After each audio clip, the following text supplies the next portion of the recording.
Aha.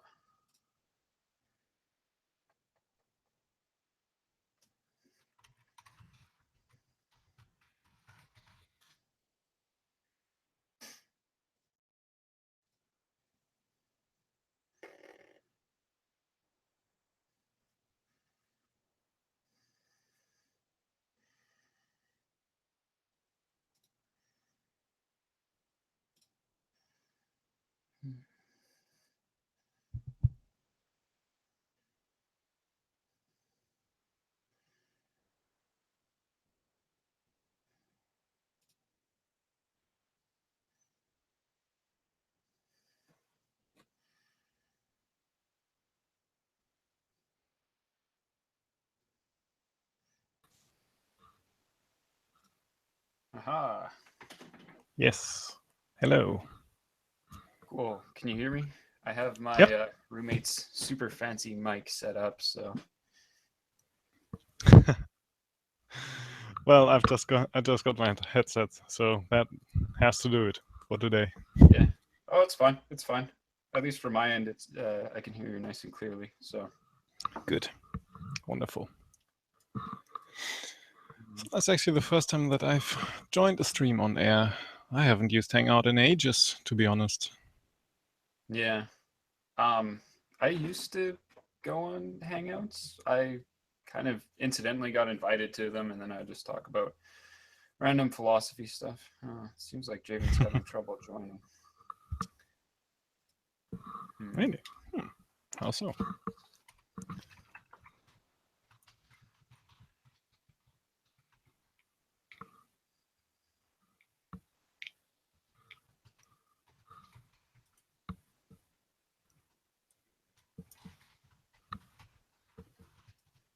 Not the other way around. Yeah. I'm trying to figure out if I'll try working with my phone. What? Let's see.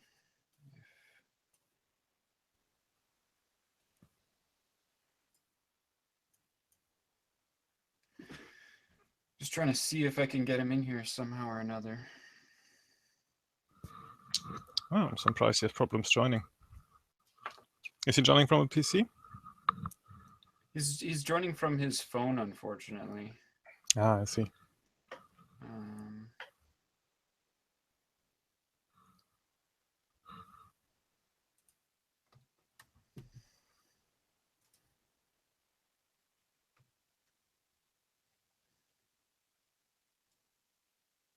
I'll try adding him again.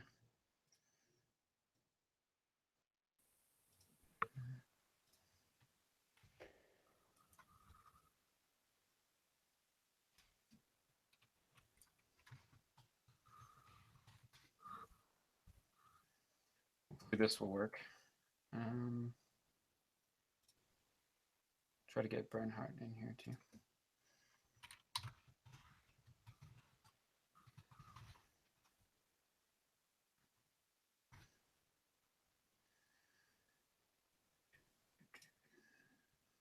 The wonders of technology. Yes. It's not As I like to say. Yeah, it's not too bad, I don't think, to normally get people into this, but I think the mobile factor might be a little bit tough. Well, admittedly, I never tried that. I've basically only used it for talking to friends while playing computer games, so. Yeah.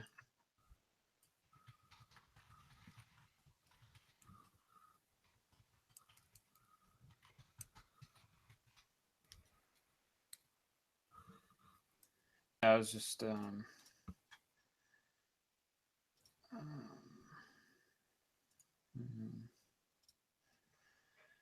don't in the past I didn't really manage this, so I don't really, it doesn't seem like there's like in on my phone, for instance, it doesn't show up that there's a call going on, which is strange. Or it might be in my other email.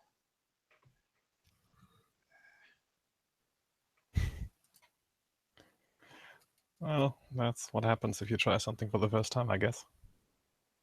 What's that?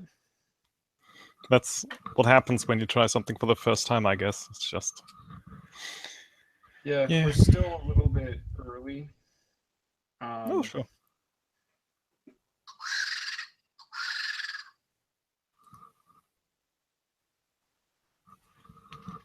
So I'm not.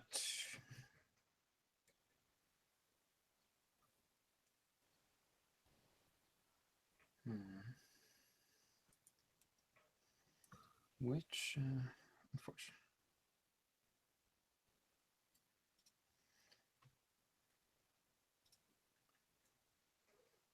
I'll try adding another.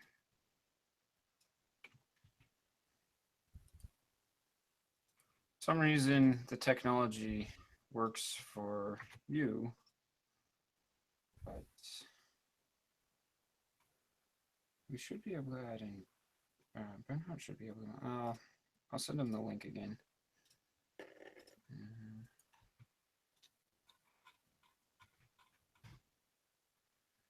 I think you have to. You guys might have to be logged into your account. I'm not sure if that's. I probably have to be logged in your Google account.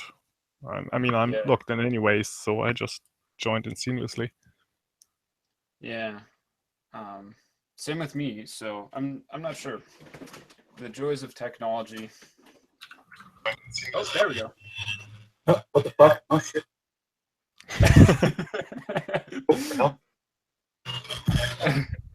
Hold on. Are you there? I have to get out again. Oh, I think he had to fix his audio settings. Yes. Maybe if I send Javen the link again, I don't know.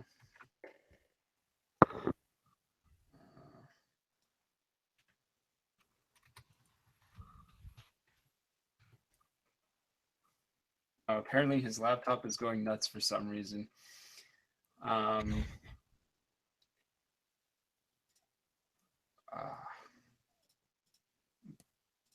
would assume that it's probably because his audio settings are all crazy, or they're not prepared for the Google.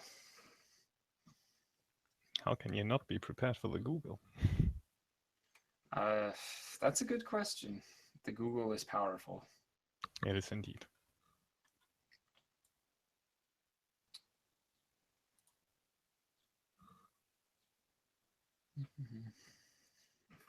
I don't think anybody's really watching this yet. Well, as soon as we get sarcastic remarks on Facebook, we know they are.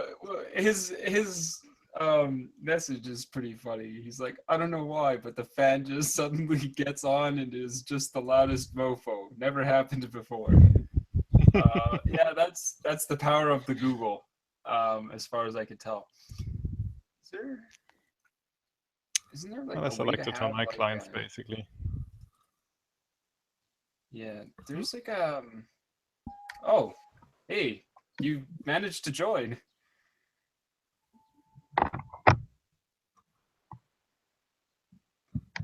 Did you hear us? Well, we're getting like crazy. It's like a roller coaster effect. I'm pretty sure there's like a chat component or like a typing component to this, but I haven't used this in forever. Yeah, I mean, oh, there it is. Yeah.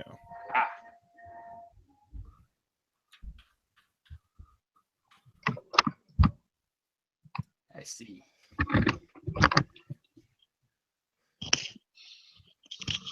Hey, can you hear Hello. us? Yeah, I can hear you guys. Can you hear me? Yep. Okay, awesome. So, Bernhardt tried to join. He might be back, but apparently his laptop is trying to self-destruct. Okay. Yeah, I had been trying it on my phone earlier, and I switched to my computer, and now it's working. Yeah, the mobile stuff is still a little strange. like originally I was planning on doing this from my tablet so I could, you know, have a camera and be out on the porch where it's nice. I'm probably gonna Yeah. open the window. How do I turn on? Can you guys see me? Yes. Or is, oh, okay. How do I turn off the video then if nobody else is? Oh, here it is. Okay. There's a little, yeah, I guess you found it. I found it, yeah. So, well, I guess if Bernhard makes it in, then that would be good.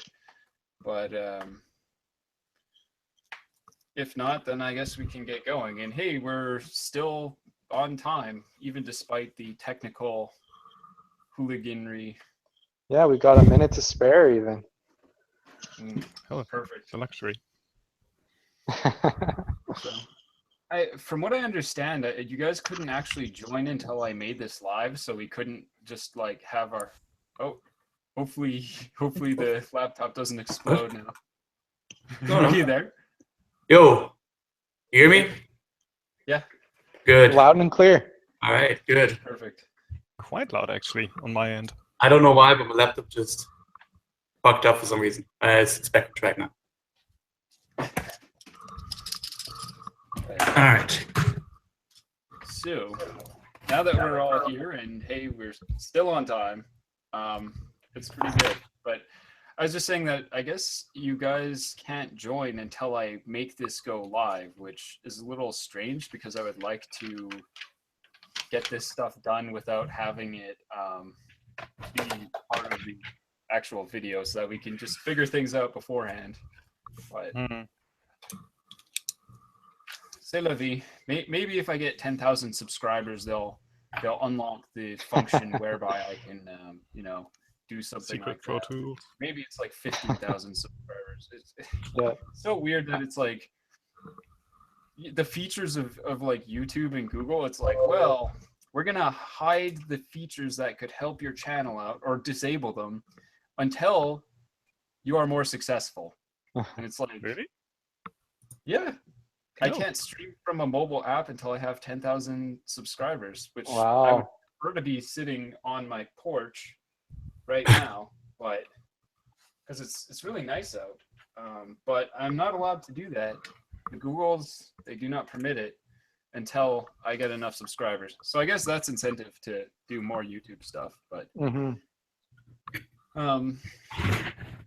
I should probably, I'm just gonna, if you guys don't mind, we could share the link again just to where is it here? To kind of, if anybody's watching or interested in watching, we could just be like, hey, it's happening now. Is my volume okay? I can't tell whether it's coming from my computer mic or my headphone mic right now. I think it's Sounds good. Like headphone. You can hear it? Okay. Yeah. All right.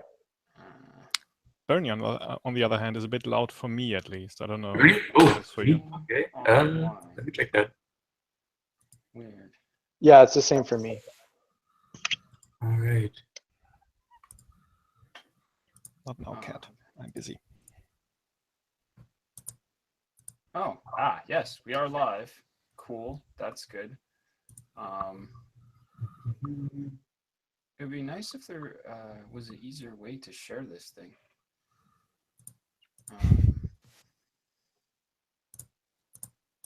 Aha, I have found it. Thumbs up. The replay or the feedback going on there was a little bit weird. Don't recommend watching the stream as you are on the stream. Oh, yes. So I'm just gonna share this on Facebook and I'll post the link for you guys if you want to share this also. That would be awesome. Maybe nobody watches it now, but it will be archived, so that would be good. Sure. Okay. Does my sound better now? Yeah. A little better. A little better? Okay. Yeah. Yes. Yeah. Okay, I guess I don't have to yell so loud. Let's share this with the Messer Guild.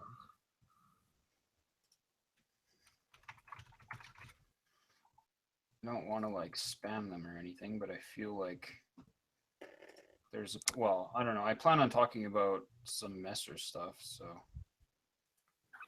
Oh, I don't think they mind. Yeah, it's like, hey, here's a thing that's going on right now. So will this be saved on YouTube that people can watch it later on, even after it's done, or is it deleted once it's live or after it finishes? It will be archived. Okay, sounds good. So what's your words? Too embarrassing. No pressure now.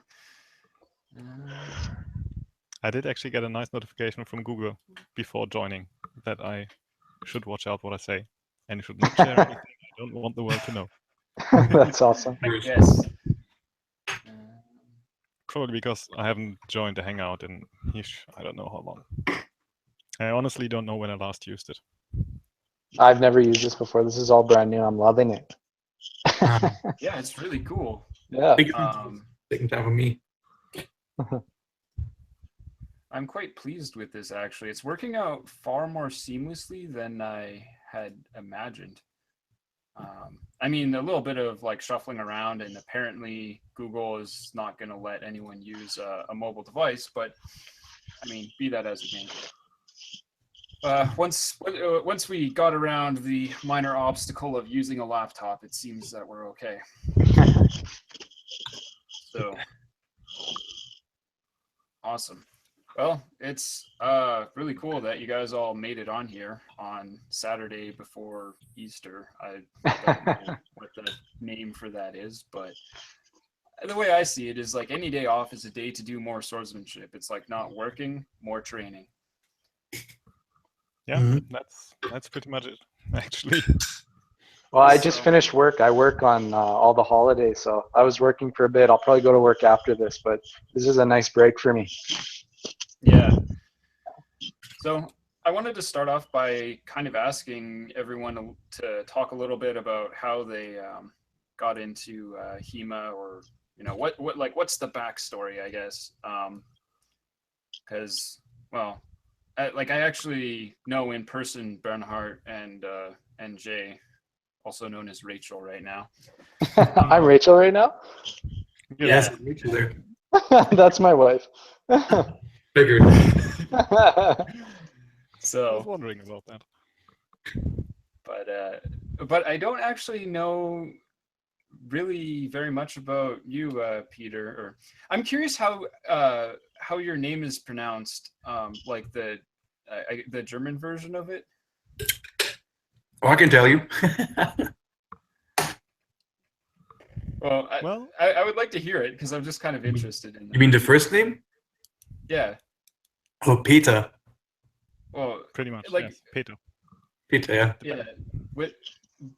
It's the same for the K version, like. Well, that's Pekka. Okay. That's basically just I made my Facebook account with that nickname, and then I really couldn't change it, so I just went, okay, just leave it like that. It is my name after all, just I think in Swedish or something like that, okay. some Nordic country. So just all right, go with it. Yeah, it's fine enough. That's the name. Every single country has a version of it.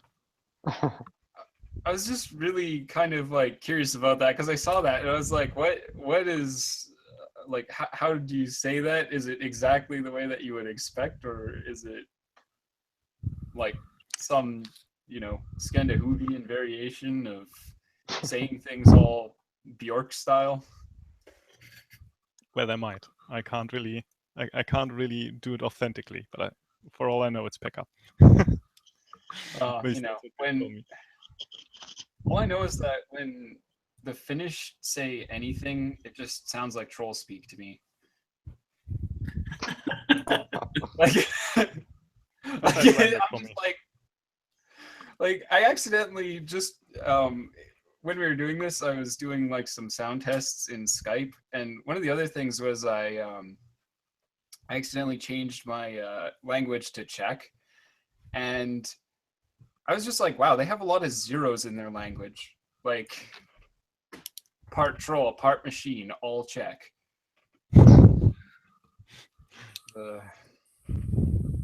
Anyways, back on topic. So yeah, what's that?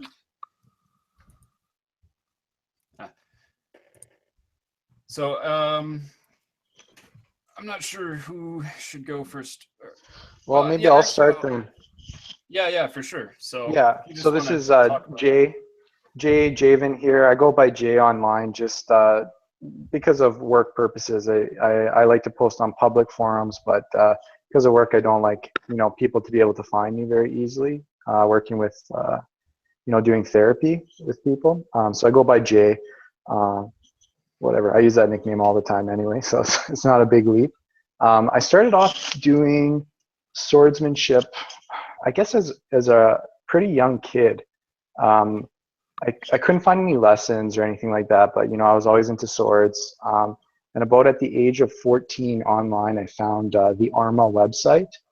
And at that time, my friend's uncle was into armoring. He was making armor all the time, like chainmail, leatherworking, and he had done like a little bit of plate mail. And he had bought like the John Clemens book, Medieval Swordsmanship. And as you all know, that's not a very good intro, but it has like references to the actual manuals. And then I found the ARMA website that was advertised on the book. And I found Talhofer was one of them. Swetnam was another one.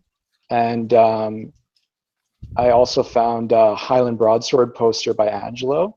So those were kind of like the first three things that was public on that website that I could use. And I really wanted to like create an ARMA chapter. I'm glad I didn't, but I really wanted to at the time, but I didn't have a credit card because I was 14 years old.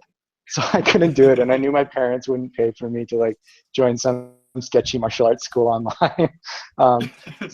So I just started studying, like I worked on like the 2 plays that are in Talhofer, and then Highland Broadsword, the poster. I was practicing all the parries that were there. And at this point, we were just using like PVC and pool noodle swords. And then we ordered some of those Paul Chen.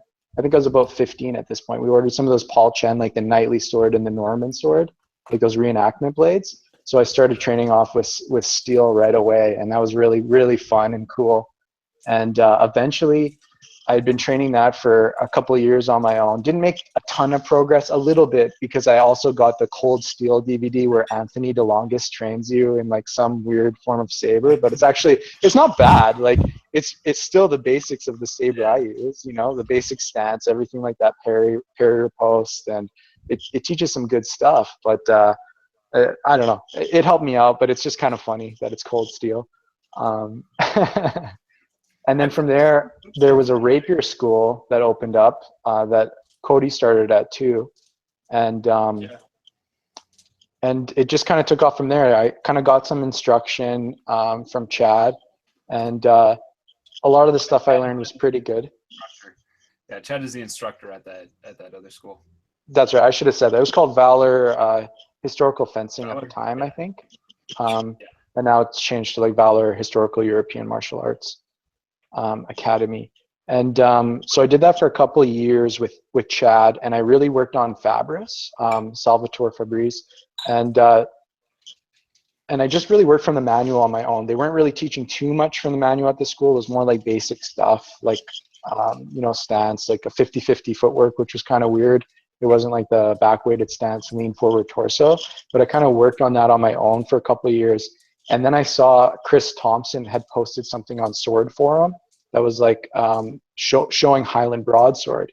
And so I made a comment like, oh, I really wish somebody in my area did Highland Broadsword. Like I've always wanted to do it like properly. And he was like, come join the online program that I've got going. So I ended up joining. It's free of charge, really easy to learn. Chris sends you videos. And then I also recorded like all of my own training. Like it started off doing solo training with me and a friend, and I would use it at the Rapier Club at times too. And then I just decided to get rid of Rapier altogether and just go full blown into broadsword, because that's what I was really having fun with it. And I got asked to be an instructor at the Rapier school, but I just said, no, I just want to do broadsword. So I started up my own club, and fast forward, and here I am still with Cataran Society with Chris Thompson. And that's just about it. It was tough learning alone, but one of the things that we do at Catamaran Society is to get any type of ranking or to, to be considered a mentor or something like that, you have to go and fence with other martial artists from other schools. So first people that I contacted was obviously Chad, and I did broadsword versus rapier. And then I contacted a guy named Josh Schaefer, who is doing Kung Fu. He's a Kung Fu instructor, 7-star praying mantis, kind of a unusual form of Kung Fu. And he had all these weird Chinese weapons, like mace pumpkin staff, or like, these weird things with cages on them, Chinese broadswords, and we fenced with everything all the time. And I kind of started to get more respect for Chinese martial arts because he was wicked at using a 3-sectional staff. And like, if you've ever had to fence against someone who actually knows how to use that thing, it's like a mind-blowing weapon. Really cool angles and very deadly at long range and close range. And so I still try to keep doing that. Like I try to fence with all sorts of people from different schools, different styles, entered like Filipino martial arts tournaments. And I kind of learned like broadsword from doing that, from fencing against like a wide range of people. And I think that's the best way to learn, is just to fence with everyone, train with everyone you can, but work on your own stuff too. And that's pretty much it. That's my story. Cool. Nice. Well, being the newbie, I could just go next, really. Yeah. Yeah, for sure. Well, it's not really that interesting, I'm afraid. I basically, like I guess most of you really, I like swords and knights and fencing in general, just as a kid. Always kind of wanted to do it, never really got a chance. I did some martial arts when I was younger, a bit of karate, but just really shortly. A bit of Wing Chun, a bit of Eskrima. But well, basically I studied Japanology in Cologne, and as a part of that you have to go to Japan for a year, or should have the chance to. Did that, and when I returned, I basically just thought, right, okay, now that's actually a good chance to get into that again. Looked for some sport to do, and by chance found out that there's actually a fencing club, well, HEMA club, rather close to where I live. Pure coincidence, really, which happened to be the Freifechter. And I basically just asked if I could join for training, and been with them ever since. Member since 2009, and instructor since 2012, I think, starting with Hutton, lightsaber. And by now I'm the president of the club, so basically went from vice president to president now. And well, started with Hutton, lightsaber. By now I mostly do art of defense, or Roworth, as it might be called, on Anglo in general, as kind of part of that as well, is what I do. And aside from that, we do bayonet, which is fun, or klevang, which is a fun Dutch cutlass. I do a bit of small sword on the side, and we also do messer, mostly Glasgow manuscript and Le Küchner, which is how we got in contact, of course. And a bit of wrestling and a bit of daggers. So bit of this, a bit of that, but for the most part, it's saber, backsword, and messer.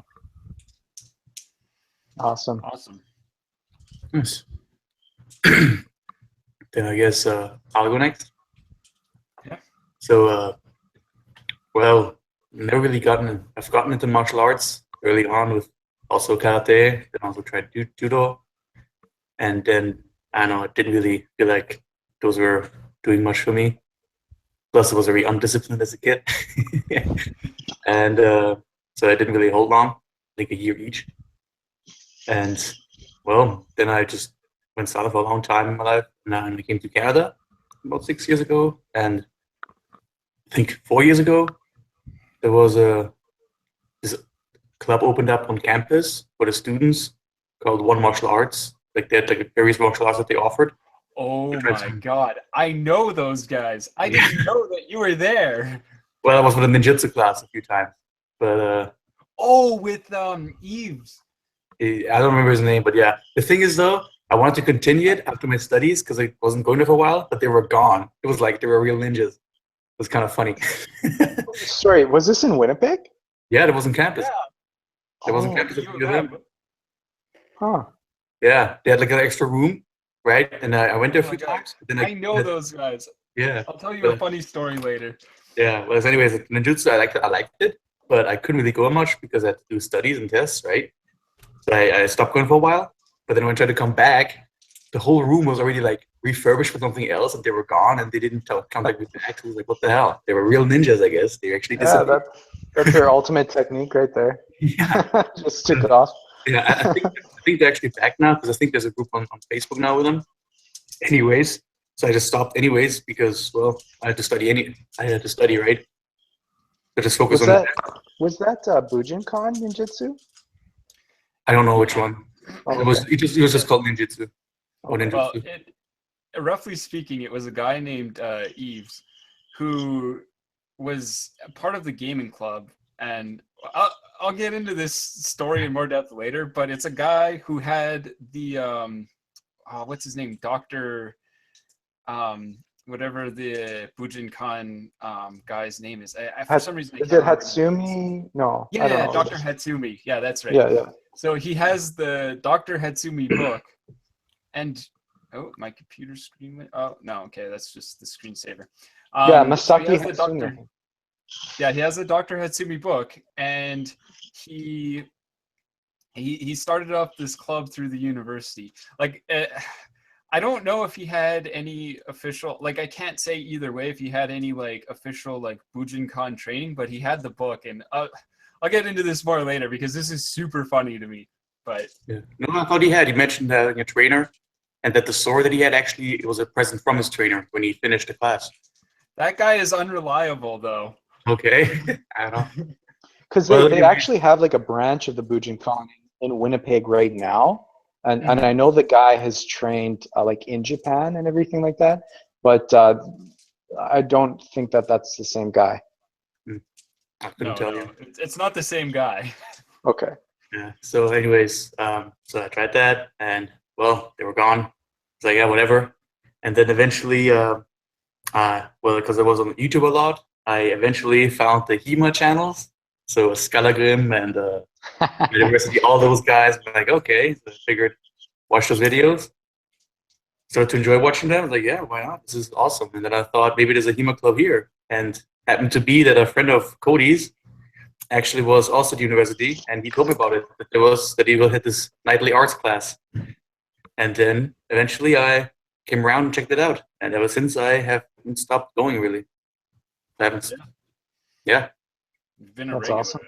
Yeah. So Missed like 2 classes or so, or very very few classes. Usually you're outside. yeah, I tried to like really. Yeah, I was really into it. I still am. Yeah. So yeah, I want to keep going with it. So. Oh man, Yeah. that is one of those things where there are a lot of coincidences that I didn't even know existed. But I guess I'll talk about the way that I got into HEMA, which is, I don't know, I took a really long winding path actually through this. When I was very little, I did some martial arts, but my mom and my stepdad are super religious, so they put the kibosh on that. And then eventually when I was 16, I moved in with my dad and stepmom. And from there, I started doing, I pretty much within a few months was like, okay, I have to start doing martial arts because, I don't know, it's just, for me especially, it was one of those things where I'd always just had a drive to do it and I can't explain it. People always ask like, oh, why would you be interested in this? And I'm like, I don't know. It's just something inherent to my character. If I don't do it, I don't feel good. But like, I mean, if I'm not training, I get into a bad mood, and it just feels like there's something fundamental like being left out of my life. But anyways, I moved back to Canada, and then I started doing Goju karate, and that was pretty interesting. I did that for a couple years, but I slowly started to kind of get disillusioned a little bit with it because like they have this attitude of like, oh, we're like all street hardened and we're super tough and you know we do the real thing. But all of the they have this thing called bunkai, which is roughly like applications. But it's this really kind of a static environment, and that's kind of my experience with a lot of that type of martial arts. It's just very static, and it's not that the content isn't good. It's just that it's part of why I chose like training and training methods as one of the kind of key topics to talk about today, because I just found that the way that they were training didn't really let any of the didn't really get rid of any of the BS, or it's like they're, and I don't mean BS in terms of like the actual movement or the conceptual movement. I just mean in terms of like the way you actually do it in order to accomplish a goal. It's like a lot of stuff that doesn't hold up under stress at all kind of would go through, and there's no way to filter that out through any experience. So I got really tired of that, and just felt kind of like stuck, like nothing was going anywhere. And I was like, okay, I'm just learning more dances, and dancing isn't really what I want to do. I want to be doing martial arts. So of course I went to the polar opposite and started doing Sistema, which easiest way to explain that is they have techniques, but they don't ever explicitly tell you any of them. And pretty much their training methodology is repeating the principles to you as they beat the crap out of you, and hopefully eventually you just figure it out. That sucks, man. That sucks. Well, it's not an ideal method of training, but you know, Dude, I just get my older brother to beat me up, man, as a kid, and I'm like a black belt in Sistema now because of that. Just getting my ass kicked. well, you know, you really need some 6 foot, like 300-pound Russian guys who probably were part of the KGB at some point to really beat the crap out of you in order to get the full experience. I mean, Yeah. you know, when they're doing push-ups on like the backs of your calf and you're like in agony and it's like, oh, relax. I mean, the weird part is that eventually you learn how to do that and you are better off. But I don't know, just the training methodology was less efficient than I would have liked. But while I was doing Sistema, I actually ended up working with Shashka, and I quite liked that, actually. It's a very strange, even they don't really consider it a sword. It's basically a very long knife without any guard on it. And you have to use it in a very weird way, because otherwise the opponent will just slide down it, like their blade will slide down it and cut your fingers off or cut your hand really easily. You have no protection. So I was kind of interested in that. But eventually, I think it was on Arms and Armor, I found out that there's a this German style of swordsmanship, and half of my family is super German, and culturally, I guess, like we just, I don't know, I tend to just be more like German in the way that, we'll say, my baseline perspective on the world tends to mesh more with like the way that Germans culturally tend to see the world, I'd say, which basically kind of led me to getting more interested in that. So I started doing some research into, okay, you know, like, can I get some information on this? And previous to this, I bought some terrible books on quote swordsmanship. One of them was it was from Paladin Press, and it's called The Fighting Sword. I do not recommend that book. It basically is... Oh, yeah. I know the one, yeah. That book is really not good. It's Drew McElmore? Yeah. Yeah, he does good stuff with Bowie knife and tomahawk, but I've never read the sword book. The sword book is particularly, well, I don't know. It's called The Fighting Sword, but I would, if I were to retitle it for accuracy, it would be more like The Dying Sword.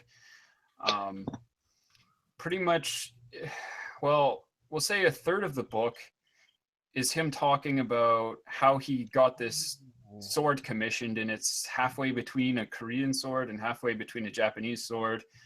And then he just talks about doing essentially 8 basic cuts and practicing that as a solo drill. And then he talks about visualization and like being aware of terrain, and that's pretty much it.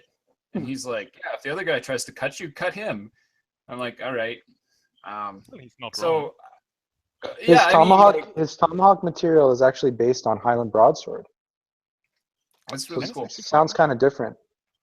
Like, I can't really speak for his other stuff, but I just know that the sword one, like, I was like, okay, what can I actually, and I went out and bought a bokto, Japanese, like the wooden training sword, and tried to practice that stuff, and it's just, I was like, I have no idea of how to apply any of this in any kind of a situation at all whatsoever. Which, again, not to reflect on his other work, I can only really review what I have, and I couldn't find a way to really make that work. But so I was looking around for more books, or more like some way to like learn this, and eventually I came across this guy called Hugh Knight, and he wrote a blog, and honestly, he comes off in a super abrasive way, which probably is part of what got me interested in him. But well, I mean, you're laughing because, like, I don't know, I can come off in quite an abrasive way, and I was just like, all right, this guy seems to be, what's up with him, right? So I started reading his stuff, and he argued everything really well, and I bought his book eventually, and some training swords. And before this, I had joined Valor Historical Fencing, mostly because there was I had tried to get the historical swordsmanship, or the HEMA group, up and running, but there wasn't really any avenue for me to do it at the time. So I ended up joining the Valor, and the reason I joined Valor is actually because Miles, who I guess was one of your students, Jay.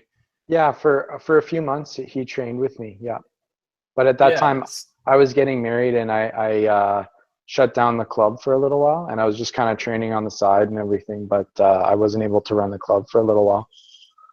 Yeah. So the way I got into Valor was that Valor had hosted an event by Miles, and I went to that, and this is when Valor was closed down at the time too. Yeah. So all this stuff is like, there's like really, it seems like, I don't know, there's like a lot of weird broken kind of training groups, and like things are not continuous in any kind of a nice, clean way whatsoever. So I went to this thing, and then a few months later, Valor ended up opening again. And I was like, oh, hey, one of the instructors seemed really cool when I was there. And I was like, all right, at least I'll be training in something, right? And it's like, well, there's got to be some universal aspects between swordsmanship. So, okay, I'll train in this thing that is not exactly what I want, but at least it will give me some insights into the ways that they train, and into like the basics of swordsmanship and all of that. And I did that for, I think it was like a year and a half or something. I can't remember. But yeah, actually I was friends with one of the other instructors, and after training there for long enough, I got them to, because there was 2 instructors at Valor, I got them to write me a letter of recommendation, and went to a community center and promptly started up the Winnipeg Nightly Arts, which it was not known as that until maybe like 2 years after I started the group, which is super funny. We just called it the club for a super long time, and eventually the name worked itself out. But so yeah, lots of weird meandering silliness about finding HEMA, and like the big thing and this is why, again, I chose the topic for this stream, is because the main problem I had with a lot of the places that I had been, that I had trained, was a lot more to do with their methodology. It seemed like there was two main ways that schools would go about it. One is pure like sterile drills where you're doing one technique basically, and the opponent's doing one attack, and there's no variation. And the other one was like more or less like Systema, or the equivalent would be like groups who only do free play. And it works to a certain extent, but what I found was that you can just advance so much faster if you have a little bit of focus in what you're trying to do. And that's kind of why I started that, combined with the fact that no one else was teaching longsword, which is I started by teaching longsword, and then now I teach wrestling and dagger. I consider those two to be so integral. Like, you can't really separate them. If you're training dagger, you have to train wrestling. And if you're training wrestling, but you're not training dagger, like, you may as well just train both at the same time, because it's like they go so hand in hand, right? Because the natural progression, at least historically, is if you're doing wrestling, the next escalation of force is always to dagger, or right? Because you're not going to sit there and like choke somebody out like jiu-jitsu style. You have a dagger, so you're just going to finish them with a dagger. But as for the Messer, what's that? Just saying the other way around as well. If you're that close that you basically block a dagger, that's wrestling is just the next thing to do. Yeah, exactly. And what I found is that at least in my experimentation with it, I think a lot of the arm grip that occurs in ringen tends to be so that, right? Because if you have the dagger on your side and you go to reach for it, if you have your arm basically underneath their arm grabbing them, it's blocking them from reaching for their dagger, which my theory is that the reason they go into that arm grip right away is to block each other from grabbing the daggers. So it means that they can't pull that out unless you do something about it. Just because you can't get your arm through their arm, especially if they're holding on to you. And if you really fight for it, then they can turn that into a throw or a lock. Well, you would have learned how to get your arm through their arm if you had stuck with the ninjutsu school. Oh, well, I didn't study ninjutsu. That's fair enough. He just has to use Ninja Vanish. Yeah. Ninja Vanish trumps all other techniques. Smoke bomb. Yeah. So one of the other things that kind of helped us all meet up, as we alluded to a little bit, was we'll call it the Messer connection. I'll just kind of say quickly the kind of how that relates from my end. As I said, I started out with Shashka in Systema, and pretty much the cultural equivalent is the longest Messer. And I just thought that it was super cool and wanted to train with it pretty much from as soon as I discovered that it existed. However, at the time, I think it was like 2009, the giant translation that everybody looks at for Lakushner wasn't around, or I wasn't able to find it at that point. And when I did find it, it was basically impossible to understand anything in there. And I started working on that thing in 2009, and it's 2017, and I'm most of the way through having some kind of a comprehensible anything on it, a curriculum more or less. But I had to basically study longsword, and I had to study dagger, and I had to study wrestling in order to understand most of what he was talking about, because he pretty much already assumes that you have all of that, like a solid understanding in all of that. So to a large extent, most of what I've done in HEMA overall was in order to understand that one manuscript on Messer, which is really I mean, you guys can take a look, like anyone who's interested can take a look at that thing themselves, and it's quite a challenging piece to work from. I mean, it is the meta source basically. Yeah, I call it the Bible of Messer. It's like if you're not looking at that and you don't know about it and you haven't studied it, then you're probably basically every other Messer source seems to be derived from Le Kushner. That I don't know time-wise, I have to admit. I'm not that fit on the dates when they were published, or at least as far as we know, I have to admit. Yeah. So, I guess we could talk a bit about Messer now. If you want to talk about kind of your interest in Messer and what you have studied that's related to it, or your approach to working on it. Well, I mean, what we basically did is the Five Factor. Basically, we were a club for longsword in the beginning, but then there was kind of a break in the training history a bit, whereas a lot of the older guys had to leave for personal reasons. So we stuck with what we knew, which was Saber, which was always the introductory weapon, because Hutton is a very easy source to work with. It's basically, I like to think of it as Saber Lego. Just gives you little elements and you can put them together very easily, and you get Hutton's an awesome source. Yeah, I love it. And it's still kind of my fallback when things get stressful. It's the first system I basically learned. But we had the option of getting another training day, and then we just thought, all right, what do we do? And one of our trainers basically had just started really looking into Le Kuchner.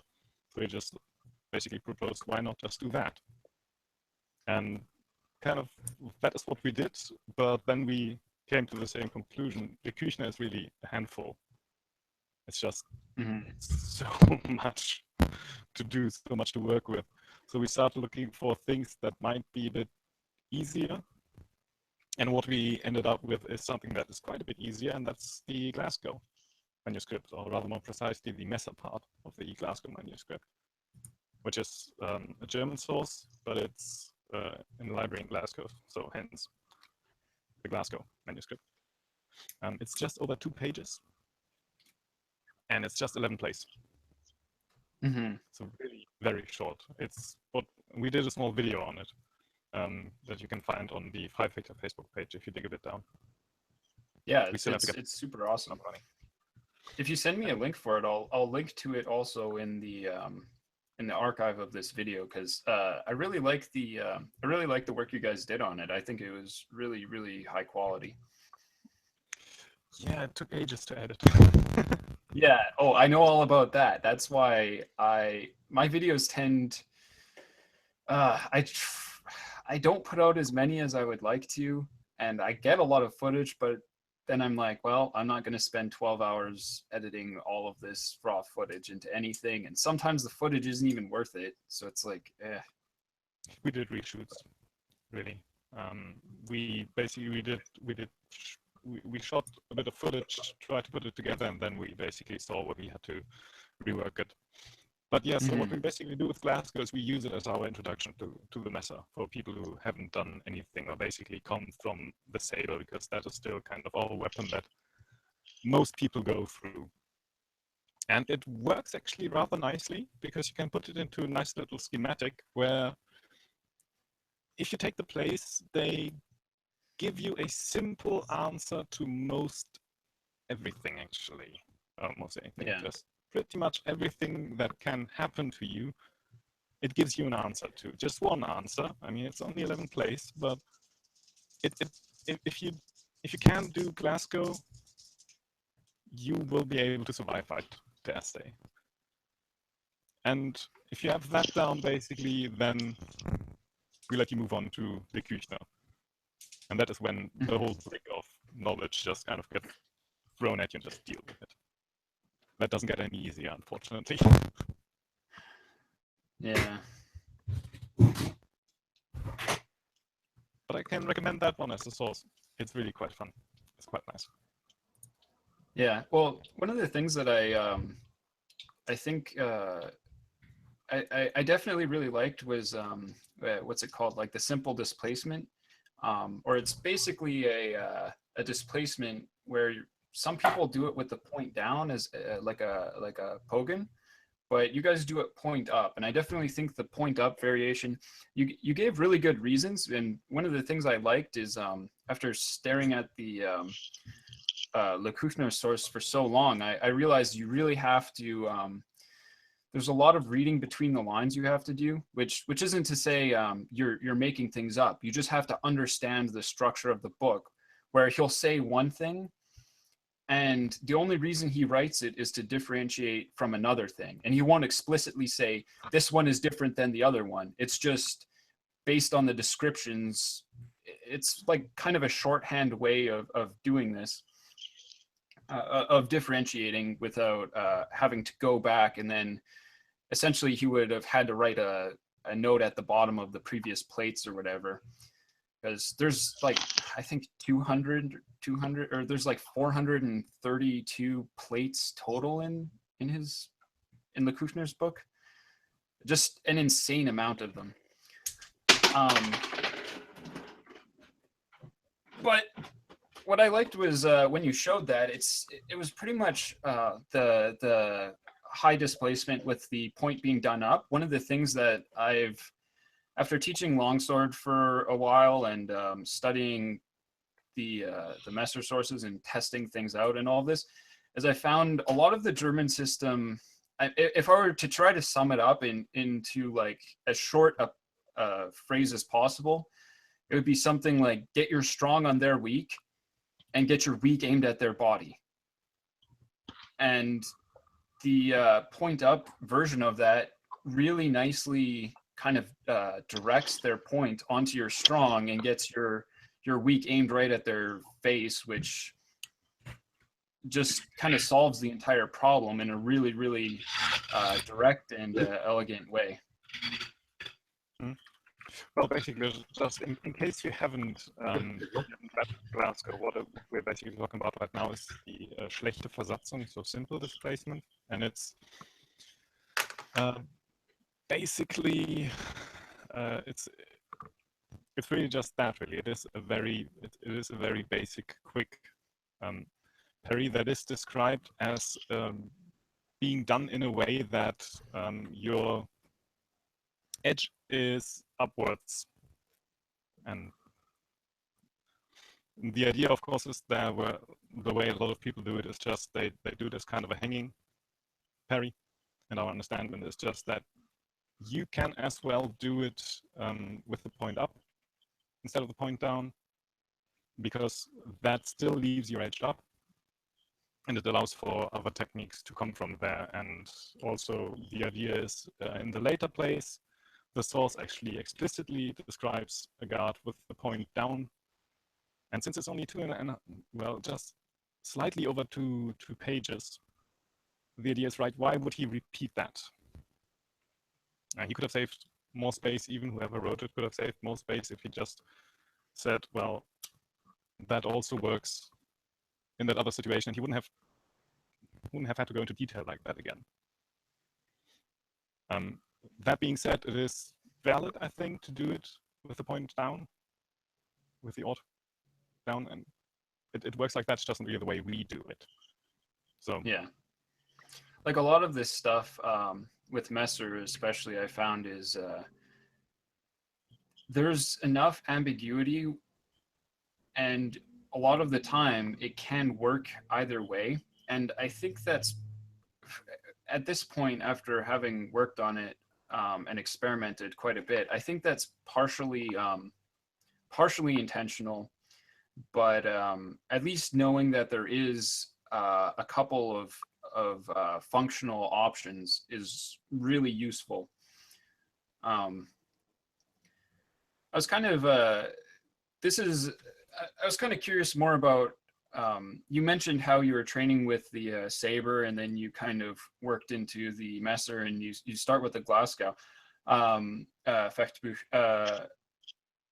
Just, I was curious about what your process for taking the the manuscript and working that into something that you can apply, we'll say in free play, like how do you guys go about doing that? Well, first, of course, we practice the plays, as I guess everyone does, really. And as soon as you've got that down, we broke it down. We tried to put it into a little flow chart and then adapt exercises from there. If you give me a second, I can just see if I can link you to that flow chart so that you can actually see it. Mm-hmm.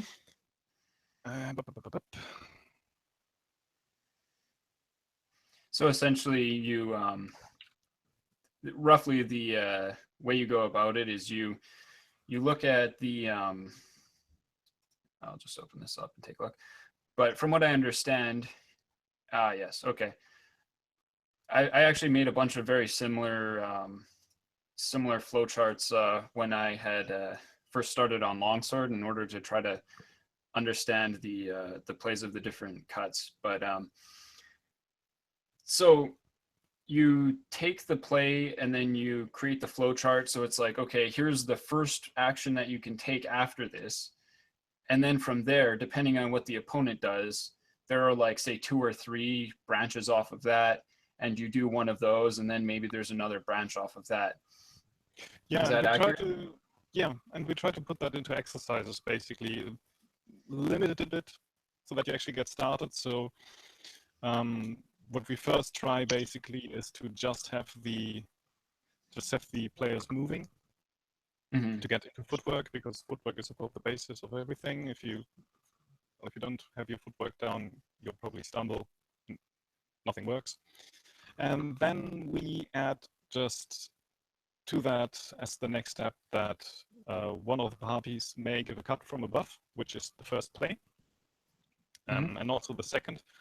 The first play is basically just when he cuts to you from above, just put your left foot in front, do simple displacement, step to his side, and cut or step him however you want to do it, and then he's yours.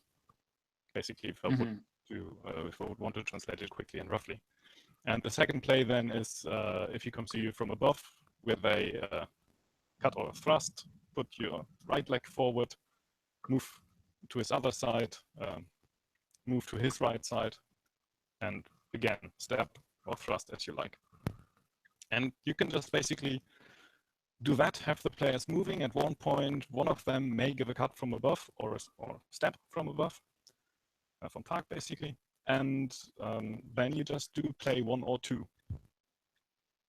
As soon as you've that down and as soon as that works, you can add to that the 4th play, which is basically if he fences from below, lay your sword on your right leg, I think it's in the 4th play, and then move the messer up, block his attack, step to his left side, and I think it's again attack as you want. Yeah, so it's really simple as so that. basically, so it'd be the equivalent of starting in. I'm just going to go into like the Messer language because it's like I tend to. I find it to be quite concise and useful. So you'd be in Schrenkhut or Bastai, one of the two, and then you'd be doing something like a Pogen and stepping around. And, yeah. Okay. Yeah. Kind of like that, yeah. If we can confirm it through 2 different descriptions, then I feel like I understand what you're talking about. Yeah, well, and basically, as soon as you've got that added into the mix, so we first practice that separately, of course, and then you can put the 3 plays together. And then if you do that freely, as whoever feels like there's an opening for attack may give an attack from above or below, either thrust or cut. And then you've basically got the basic situations down. It gets much more complicated like later on, of course, but that's just a way to get them moving freely with a Mesa and to do something. To get a feel for distance, to get a feel for how you have to control your legs, how you have to prepare an attack if you just, I mean, sometimes the wrong leg is forward and then you just have to move around and have to see how that all works out. Yeah. And that is just kind of how we try to get people moving, really. So that it's not just static plays. Yeah, yeah, Actually. that's super important. I think that that's what basically the most important thing is. You don't do static prearranged stuff where everybody knows, like, it's okay to do it in order to initially just to get a feel for it, but I feel like if that's the way that you train and go straight from there to free play, it's like you're missing too many steps in between and it gets very difficult to actually apply. I was wondering if you've so you guys, do all of your students start with Saber first before they would work on Messer at all? That was the situation initially. By now, we actually offer anyone to just drop in on well, Tuesday is our day for Saber and backsword and all related stuff, and Thursday is our day for Ringen and Messer. And initially, it was basically you had to do the Saber first and then move on to Messer. And by now, we offer people just to basically drop in on Thursday as well and just start with Messer if they want, or start both if they feel up for the challenge. So this is just something where I'm kind of wondering if this is something you've noticed as well. Have you noticed that if you take somebody who's been training like that, and then when they first start free play, they'll spend a lot of time, like they'll freeze up a lot? You mean someone coming from Saber? Or No. Actually, just someone who started doing Messer, right? And then have you noticed, like in the transition, they train in Messer, they go through, they do the drills. Have you noticed kind of, I don't know how exactly you describe it, but they'll just hesitate and they'll be thinking about, realistically, they'll be thinking too much is what I found. Well, I think in our case it was more since most of the students working with the Messer right now have done quite a bit of Saber. I think most of us have years of background in Saber. So as soon as we get to the point where we are unsure on what to do with the Messer, Saber takes over. So we have more of a problem of having to keep Saber out of it. So we don't freeze up, we just move back to Saber. Yeah. That's kind of the next thing that I was going to ask, if that's what you experience, because I've noticed if someone doesn't have we'll say something to fall back on, what'll happen is they'll freeze. But if they have something to fall back on, they fall back on that, and they probably don't. A lot of the time, I've recognized they don't realize they're doing it, but it can really. Well, they'll plateau essentially, right? It's like, when you work out, if you're like lifting weights or whatever, and you don't adjust the pressure or like the weight that you're lifting, what happens is you tend to kind of like stagnate and you don't get much stronger. So there's kind of a similar phenomenon in swordsmanship where if somebody has stuff that mostly works that they fall back on, instead of developing the new skills, they tend to fall back on the old skills, which are already, if they're working, then then that means they don't really need to improve them, or they don't need to develop them as much as the things that they're weak at. I've had that, but mostly with people who didn't really keep their systems organized and separated in their heads. I've mostly had that with people who basically just thought of it as just fencing, which it is, of course, in a way. Es gibt nur ein Fechten. I mean, that's true. There's only one fencing, basically, and it's all related. But I've noticed that with people who don't really try to at least keep their sources and systems separated a bit in their head, that they still know where everything is from. Yeah. That they just kind of do whatever works, which is why I try to have my guys always be aware of what they are doing right now. Is that what I'm doing now? Am I doing Saber now? And more in detail now, are you trying to do Glasgow? Are you trying to do Le Küchner? What are you doing here right now? Mhm. Because if you know what you're trying to do, you know what you know what you're trying to improve. You know what you have to Yeah. focus on. Oh, Since we exactly. do, You can, yeah. I I was found just that going to say especially in that. Saber. Sorry, go ahead. Yeah, I basically found that especially in Saber because we do train different Saber systems. So Hudson for lightsaber and the Art of Defense or Roworth manuscript for Backsword and Napoleonic Saber, and a bit of Klevang and stuff like that. And I find it important to know what you're trying to do right now, because if you don't, it might work, but you don't really know what to work on. Yeah. So how do you guys train Saber? We've gone through some iterations actually. What we're doing right now and what we kind of try to implement for the Messer as well, and actually Messer, Ring and Dagger, whatever we're doing, is we've got we try to break it up into topics, mostly just general topics. So for Saber, that is, we just take the year, divide it up into months, and then basically have a system that goes through January to June.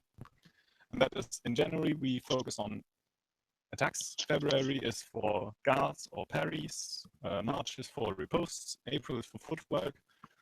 May is for just tactic in general. And June then is Sonderinhalte, as we call it. So just special topics, which can range from preparing for exams to, I don't know, we haven't done Bayonet in a while, so why not just do that?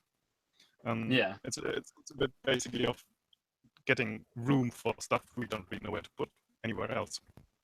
But we divide it up into these bigger topics for the Saber, and then just basically have, since we train weekly, we have roughly 4 lessons then where we just try to focus on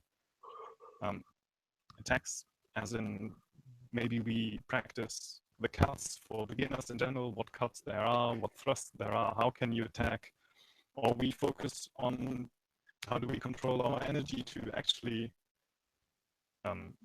guarantee our partner safety, or maybe we focus on feints. So we try to break it up into general topics and then work on things fitting that topic. And we do that kind of in 2 blocks every year. 2 blocks per year, so that everyone joining our group, in theory, if you would have joined at the beginning of the year and would have attended at least most of the classes, could do his first Saber exam. We have 2 of those after half a year. And we try to do that for the Messer as well, but that's harder, of course, because, I mean, Hutton's Cold Steel is what we use. We try to implement some of his other works as well at the moment, but it's a small source. It really offers itself for that approach, I think, because, as I said, it's Saber Lego. Yeah, it's nice and concise and constrained and kind of modular. Yeah, really. You've got 6 attacks, you've got 9 parries, and just mix and match. However it works. So and there's no tool, of course, but it's easy like that. With the Le Küchner, it's just, well, there's so much of it. Yeah. Well, actually, like, I'll get into this later, but the way Le Küchner actually dealing with that book has forced me to like iterate my training like 6 or 7 times actually, in order to, because it's such a parallel to longsword, and every time I have to like reorganize information to make Messer manageable, I realize that I can apply that to longsword and make the training much more efficient. Which is really cool, but man, it's so much work and so many hours have gone into that. I just wanted to dig in a little bit further on that. So, like, how, for instance, would you practice cuts? Well, I mean, Hutton, of course, has the molines, which are just the windmill in Italian. So just the basic cutting movement that you can practice as a solo drill. Just stand in first position, heels together, feet at 90 degrees, hand up to the height of the shoulder, and just basically follow the line of the cut, or the cuts, however you want to do, and just practice it solo like that. And after that, we move on to partner drills, which is combinations. So we just basically tell people what attack and what parry they should do. They can vary in length from just, I don't know, 4 elements to however many you want to put in there. And if you put quite a lot of those elements into combinations like that, it isn't that different from free fencing in a way. At least it doesn't look that different from that. I guess if you wouldn't know that it's coordinated, you think they just do it freely. So that is the progression we have there basically. Just demonstration from someone from a trainer, then solo exercises, and after that you train it with a partner. Because you need to have that reference, of course, where you're cutting. It works with a diagram in the beginning, but in the end, this was made to work on humans, so you need another one. Yeah. And again, Hutton kind of is easy like that. It's something that I find much harder for the Küchner, really. The diagram there would look interesting. Well, yeah, it would be so dense that it would look like a black cloud. Kind of, in a way, yeah. You'd have so many images overlaid, it would be like, all right, there you go. It's like, no, okay. But I mean, you could break it down into a few different things, and then it would get a little bit more comprehensible, but you'd still have like quite a number of those different diagrams. So it's not quite as, at least the way he wrote it, it's not as nice and concise as a lot of other sources. It's very, we'll say he goes through every single iteration and every possible application you could think of, or just about everyone. But it makes it so that it's very thorough, but it's very difficult to understand. I just want to ask Jay about, because I know how you guys train, but I would like you to talk about that. Yeah, so I guess we have a very strict way of training it, and it's based on a few different manuals kind of combined, because in the broadsword and saber tradition of the British Isles, the different masters kind of had different ways of teaching it. It was all the same system, but there might be some differences, and they all kind of add little training tools that they each clearly developed to train their students and train themselves. So we usually start people off from the later sources because they're the easiest to learn. The footwork is easier. It's very linear, and so we'll teach people the basic footwork, the line of defense, how to lunge, how to shift, advancing, retreating, traversing, and then we teach them the guards from there. Then we'll practice, like, we kind of break it down into a moulinet, exactly like Peter was talking about. So that's practicing cuts 1 and 2, and then cut 3 and 4, looping them together. And the moulinet is really good for teaching you the basics of cutting, especially if you're not using a single stick, but you're using like something with an edge profile. You kind of learn exactly how to cut, and you also learn how to recover your cut if it's a committed cut really quickly, so you can cut to another line. And from there, basically, we'll run through a solo drill on cutting and parries. So it's taken from the naval cutlass exercise, also taken from Angelo. Roworth and Taylor teach it as well. It's just a basic solo that runs through the 7 cuts and 7 possible parries, starting from the hanging guard or from an outside guard. From there, we start doing something taken from Mathewson that's called doubling. And this is probably the most important thing for people learning how to fence properly. So the first one will just be cut 7 back and forth, right? But you're doing it, it's like mimicking free play. So basically, I'm not allowed to advance or retreat. I'm just allowed to lunge and shift, like attack and parry, right? Yeah. So I have that going. I'm just doing cut 7. And we teach them how to use the hanging guard first, because it's the easiest guard to defend everything and to cut any cut from it, right? So then we'll add in cuts 1 and 2. And you can use the hanging guard to defend cuts 1 and 2. And then we'll add in cuts 3 and 4. So now we're using most of the cuts. And they learn how to defend most of them in basically almost like a free setting. From there, we'll start learning the different parries, the inside guard parries, parries 1 and 2, and then the half circle and the hanging parry that blocks like the rising cuts as well. So then we break them down. We'll have certain people are allowed to do, like, say, cuts 1 and 2, or you can also do cut 3 and 4 and attack the wrist. So we mix them all up. After a while, you're basically doing free play. You can do any cut you want to. And usually within 1 or 2 classes, this pretty much prepares people for any opening cuts. Anything that the guy can throw at you, you have an answer for, and you know what to do. Exactly. It's that simple. Like, the pairing is very simple. Just get the strong ear blade and make an X with the guy's sword, right? Yeah. Yeah.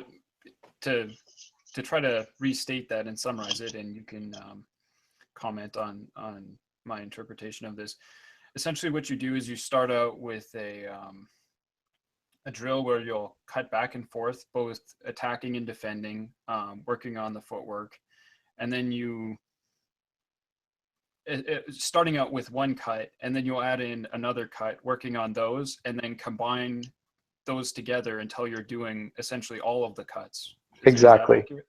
Totally, and including thrusts as well later on. Mm-hmm. You're doing anything. You're just focusing on defense and offense, basically, right? And it's the same drill you'll see in boxing. Like, in boxing, one of the first things you're going to learn when you're learning defensive drills is you're going to throw like a 1 and a 2 at each other and just parry both of those. That's it, right? And you can basically master defense really easily by doing that. And then from there, then it starts to get interesting, right? Because then you start to teach people like feints. You start to teach people blade actions, the glissade, the beat, how to whirl him, some really complicated stuff.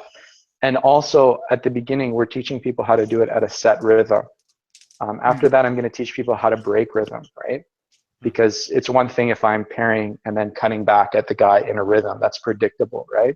But if suddenly I make the parry and I cut twice as fast as I would normally, or I break the rhythm, cut faster or slower than I was intending to, or than he's used to, that adds a whole nother level to it.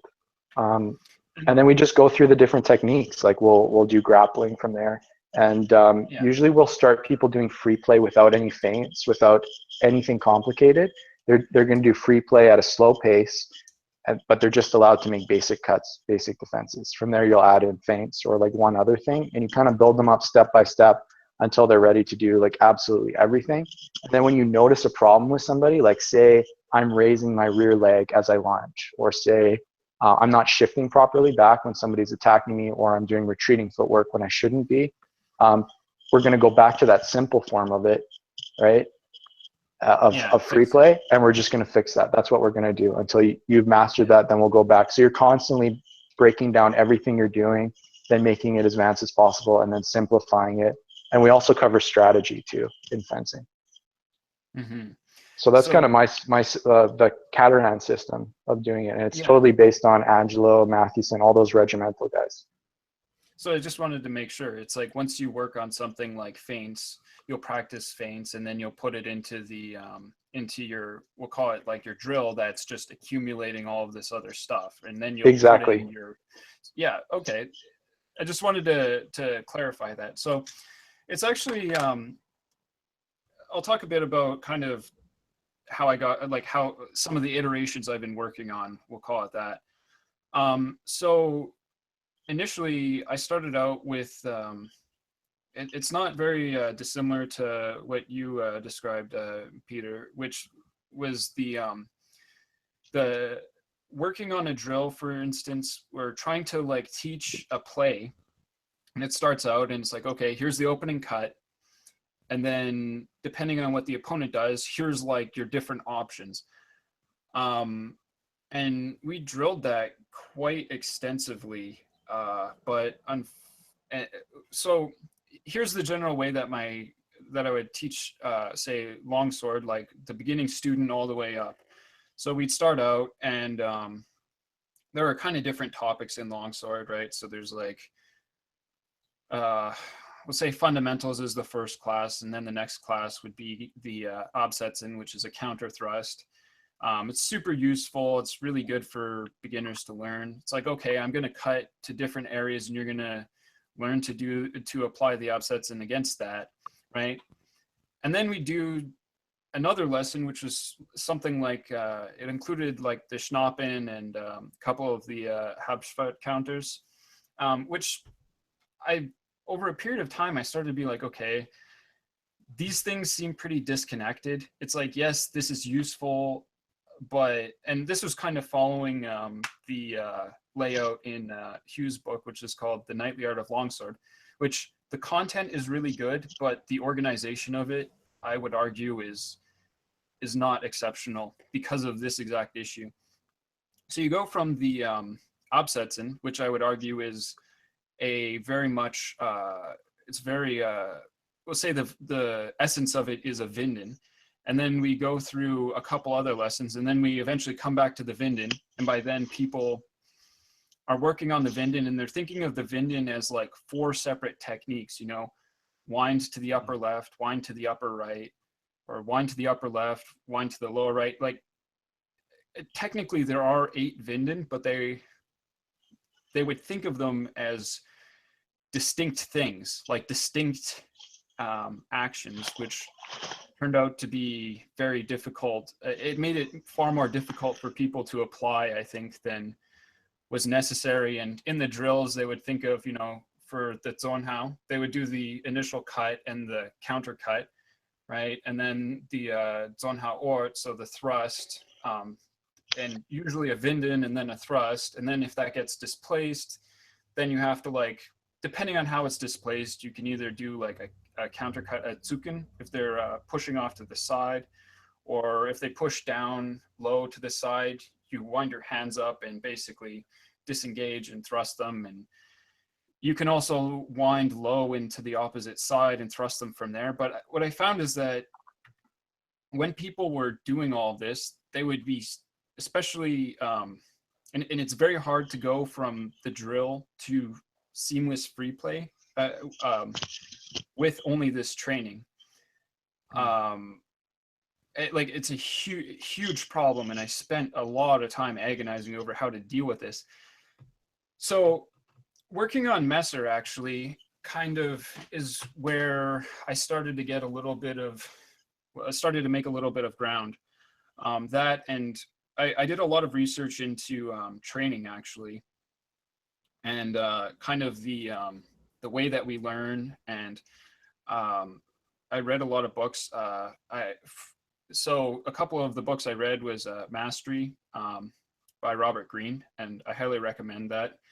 It's quite good material. And then I also read the Art of Learning by Josh Waitzkin, which is really good and actually super relevant to kind of the stuff we study. He did combat Tai Chi, or Tai Chi Chuan, or I don't know how to pronounce it. And he was talking about chess versus martial arts, and how you have one that's a tactical kind of a granular move by move game, and then you have one where it's very seamless. And I thought that was I thought that was really interesting. And actually, when I had first started, I, through the Systema stuff, found out about this guy called Matt Powell, who he kind of took Systema and then more or less weeded out a lot of the BS out of it, and came up with this thing he calls Promec, which I think it's pretty interesting. But the thing that was really, I think, the real gold behind his work is this thing he calls the conceptual learning method, or the CLM. And it's pretty much just a way to kind of organize. Well, his argument is that more or less, if you try to train techniques, when you go under stress, you will forget the specific techniques and fall back onto like fundamental movements.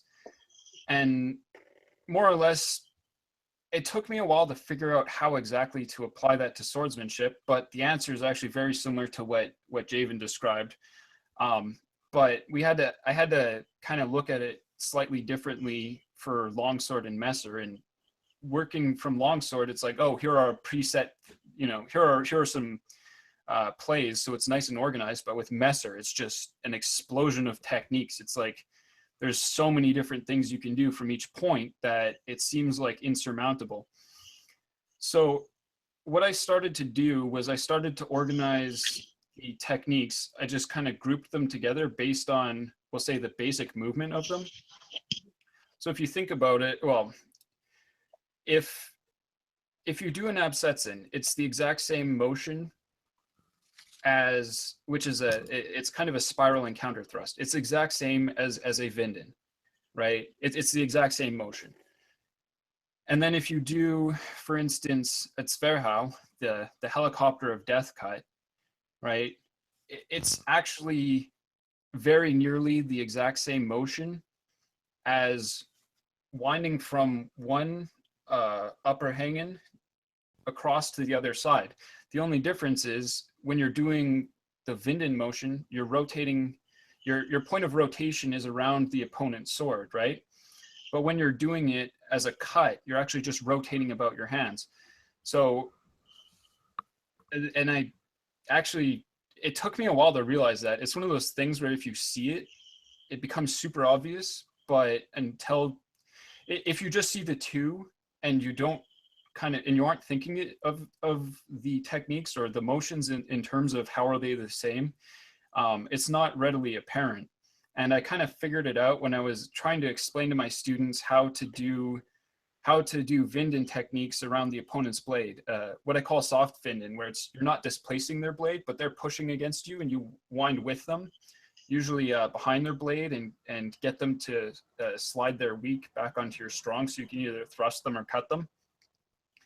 And basically I was just like, you guys are trying to wind in such a way as it's like you're pressing your blade through the opponent's. And it's actually, you want to rotate around that point of contact.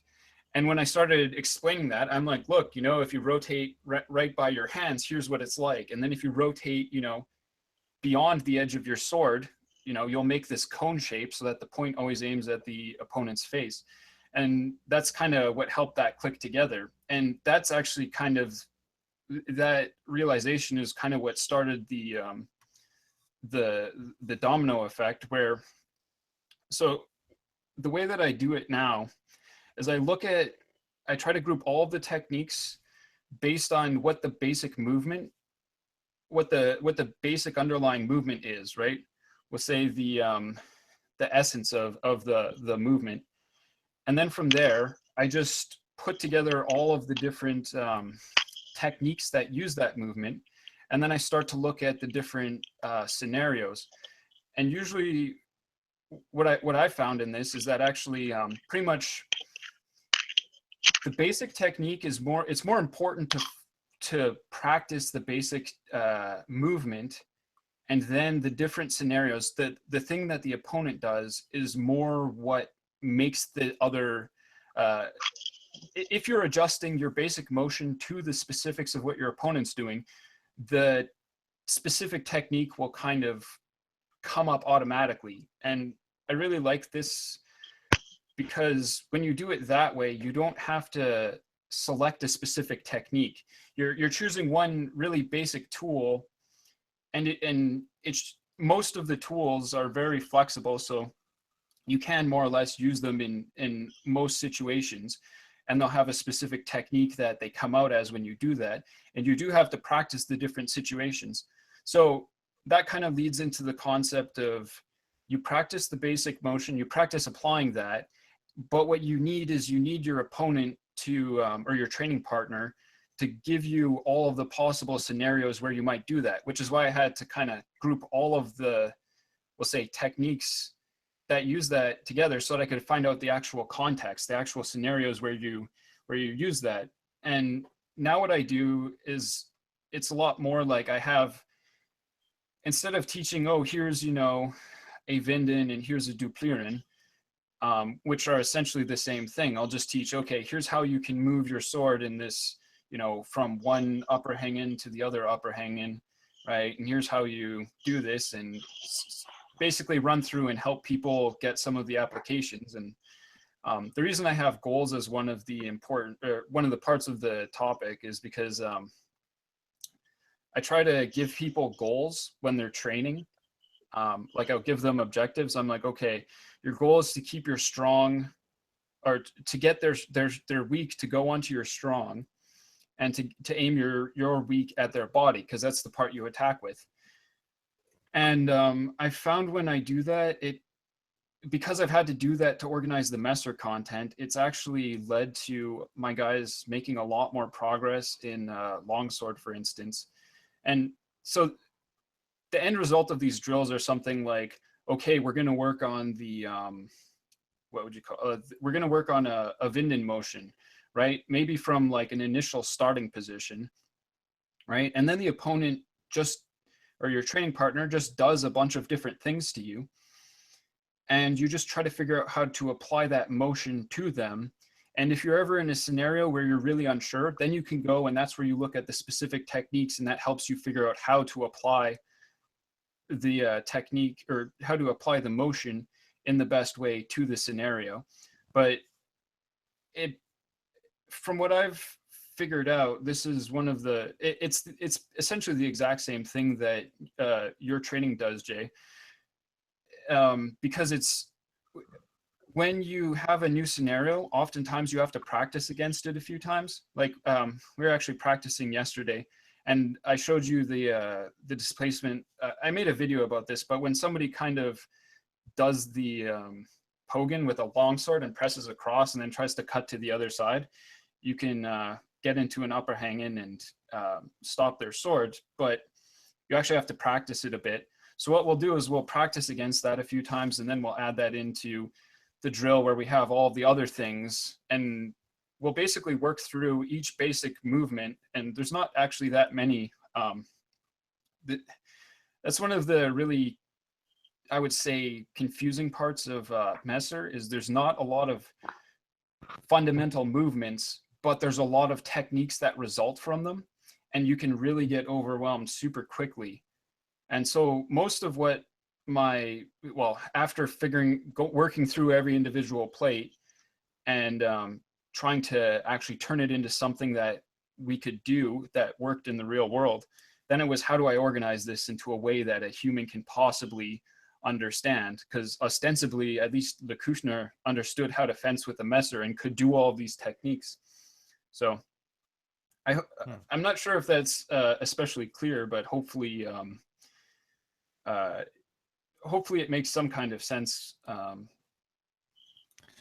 One question I would have regarding this is, it sounds a bit like, I mean, you take a bit of a step back from the source, like it sounds to me. You'd kind of take a step back, take a broad overview, and organize it into, well, concepts basically, or just group things.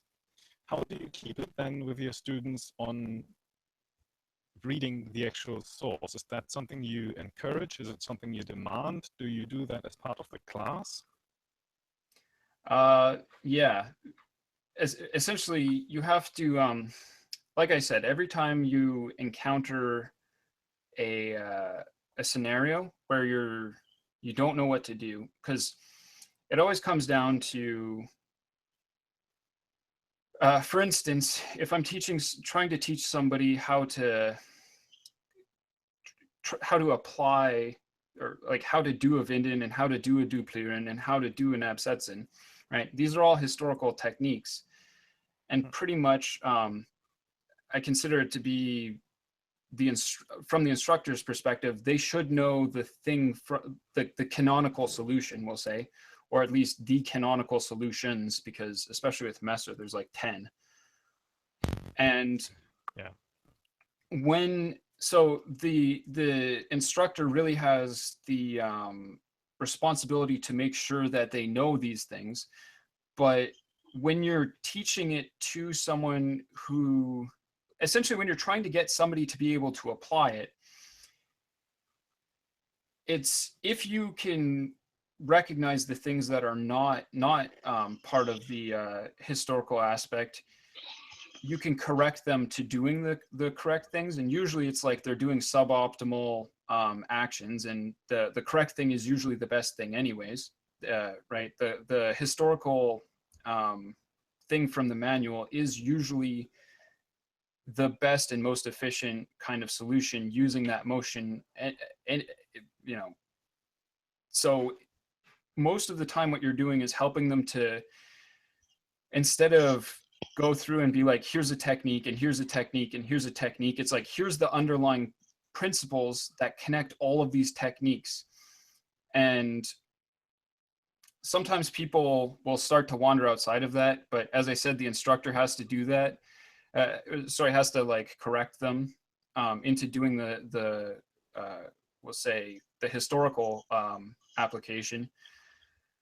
But what I found is, if you just go through and do, here's a technique and here's a technique and here's a technique, instead of teaching them that the principle-based approach, what happens is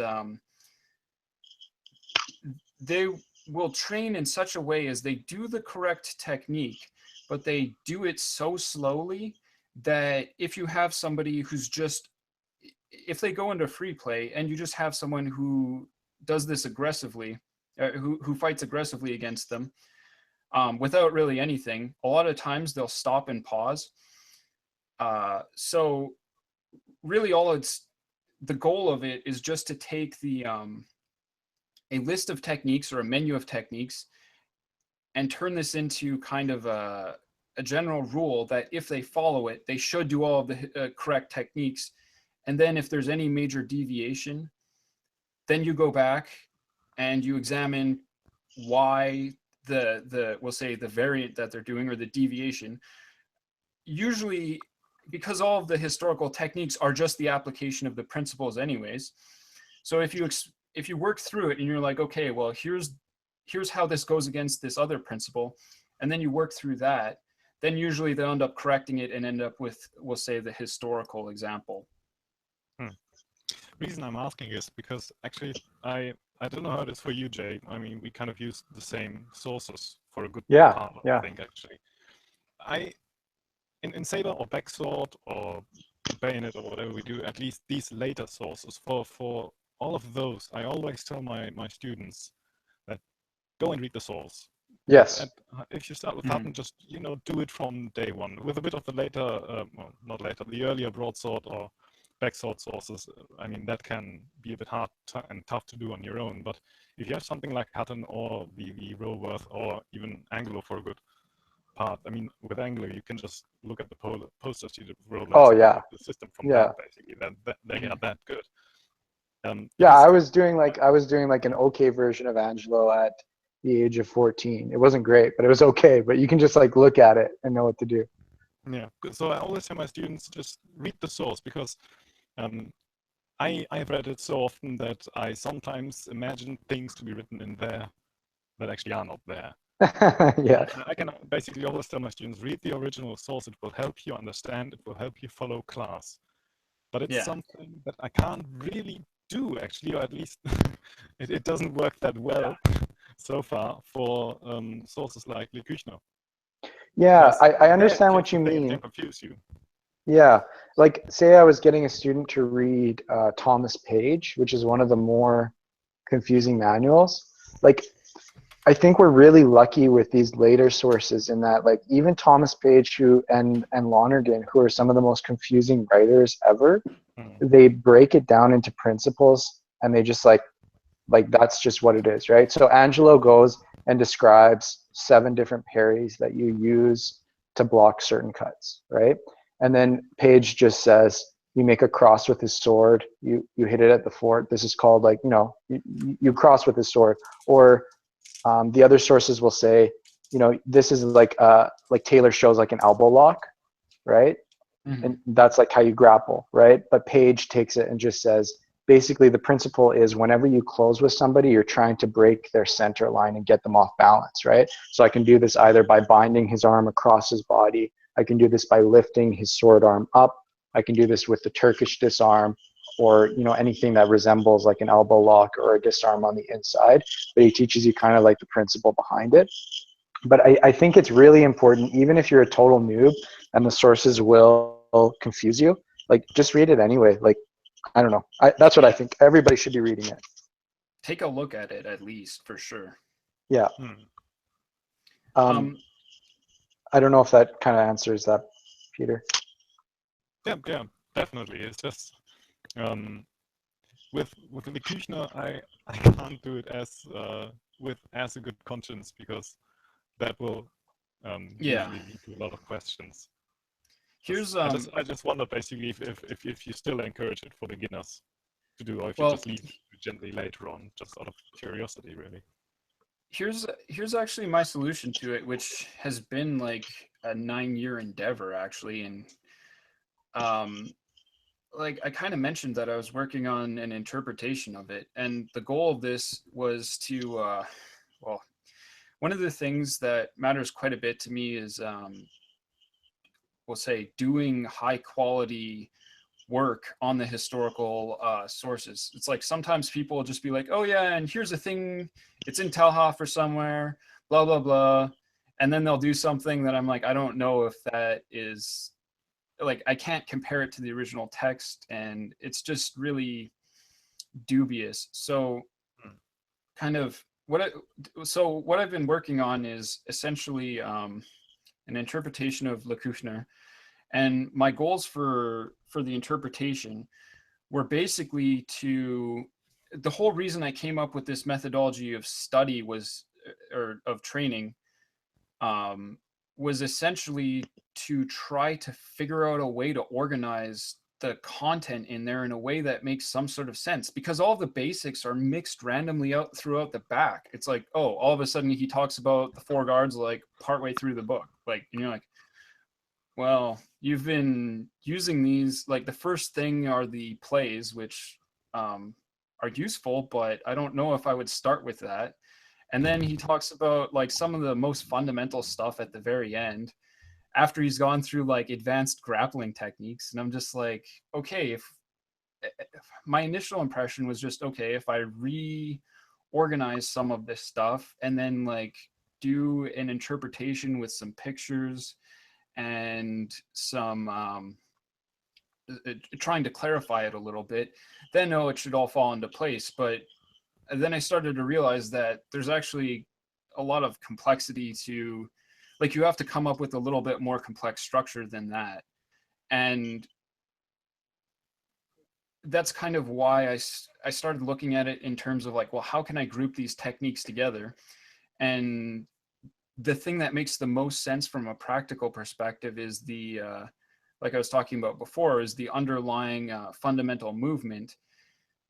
And then if you organize it based on fundamental movement, and then you basically catalog all of the applications from that movement, then all of a sudden it starts to make a lot more sense. And you can actually build drills around that in essentially the same way that Jay was talking about with the, okay, we start and we practice this one, and then, you know, the attack and the counter, and then we add in another one, and then we add them together, and then they just kind of accumulate. And we were actually in the Facebook group, we were kind of talking about who is the what is the nerdiest HEMA subgroup, and Yes. pretty much everyone agrees, well, everyone in the Messer group agrees it's Messer, because it's so much work to get anything out of this. So because I love Messer so much, and I think it's like a really awesome, interesting, elegant system that combines all the best parts of like longsword, dagger, and ringen, that's part of why I started working on this. And I think that with more interpretations, essentially the issue is, I think Messer would be way more popular if it was more accessible. So my goal was to, when I started this, is to try to make it more accessible so that people can understand it. But then they can also go back, like I have all of the plates referenced, which by the way took forever. I've probably put like a couple 100 hours into this. And testing out all the things that I did and trying to describe it as best as possible and coming up with a consistent way of describing things. It's really challenging. Yeah, the best way I found is to organize it based on like the type of motion you're doing, and then to talk about all the different scenarios in which you which you can apply it and how the application works. Because otherwise you have like the plates are like, and stand with your left foot forward and the point on the ground, and then he gives like this crazy description, and it's just like, oh, it's just the absetzen, right? It's like, oh, if it was just organized in a way where the basic movement was grouped with everything else that had the same type of movement, then it makes it a lot more clear. And on top of it, you have a lot of the pictures, which now I understand why he chose the pictures that he did, which usually it's in the most Yes. transitional, ambiguous part of the technique. The problem is that doesn't tell you where you started. It assumes you know where you started, and it assumes you know where you're going to end up a lot of the time. And unless you know, like, some of the tips that I've figured out to kind of work on this is you really have to look at the way that the elbow is, because otherwise you can't tell if the elbow is, like, say, turned outwards to the right or to the left. And you have to look at the hand also in order to figure out, you know, is the messer basically angled one way or the other. It's, the art is, well, like we were talking about this and you're asking me some of my thoughts on it. And it's medieval art, which kind of the way that I would explain this is, it's very iconic. It really emphasizes the things that matter the most, but that requires that the person who's looking at it really examine those parts, and that they're able to filter out, because it's not going to be, we'll say, it's not like accurate to the real world all the time, which you get people talking about, you know, the magical messer hand and the Kushner stuff. And from my perspective, it's like, it looks weird when you look at it as a whole, but when you're like, oh, okay, you know, the elbow's over there and the hand is like this, it's like, that's always consistent. It just looks awkward when attached to the guy. Yeah, that's of course a challenge of the earlier sources as well. I mean, I mostly work with the 1804 edition of the Art of Defense, so Roworth, and there is like one plate in there for the half circle guard where I think it's suboptimal, and there might be an error in the actual etching that kind of was used for printing. Yeah. Otherwise, everything else is just pretty damn clear. You can't really go wrong with that. Yeah. Well, and then actually, it's kind of amazing because Le Kushner, I think there are a couple things which, judging based on all of the other descriptions of the variations of the technique, pretty much all he says is you step forward with the wrong foot. And even in the picture, it shows the opposite, and all the rest of the technique does that. And having worked on this myself, like on the interpretation and trying to put it into my own words, it's very easy to mix up left and right when you're working on this thing for so long. I think he only does it, there's only 2 places, I'm pretty sure. And in my notes, I even made like a little note that I'm like, he says this, but if you try to do it, you will twist your body in half, because you'll be like, for instance, like cutting one direction and then like stepping crossways in the wrong direction in such a way as you'll have like, basically you'll be putting like the back of your hips more like the side of your hips towards the guy as you turn the other way, which like it puts you in like a human pretzel position. But as soon as you just step with the other foot, it's like, oh, everything is exactly consistent with everything else in this entire book. And it's like 400 and I think 34 or 32 plates. You only did it twice that I could figure out. That's pretty good. So, but you do basically allow for errors in the source itself as a general concept. Yeah, I just make note if I think there might be an error, I make a note of it, because I mean, essentially it's like a human being wrote it, and it's all written by hand, and you can see that if you like when you're looking. I mean, there are mistakes in the later sources too. Like I'm talking about anti-pugilism, for example. It's one of the most important Highland broadsword works there is. nobody really does it because the wording of it is pretty confusing. But they have like some of the plates that they're actually labeled wrong. Like he clearly describes what first position is when slipping the leg, and it shows the sword on the other side. So it was clearly mislabeled from what he said. I know that kind of thing does happen.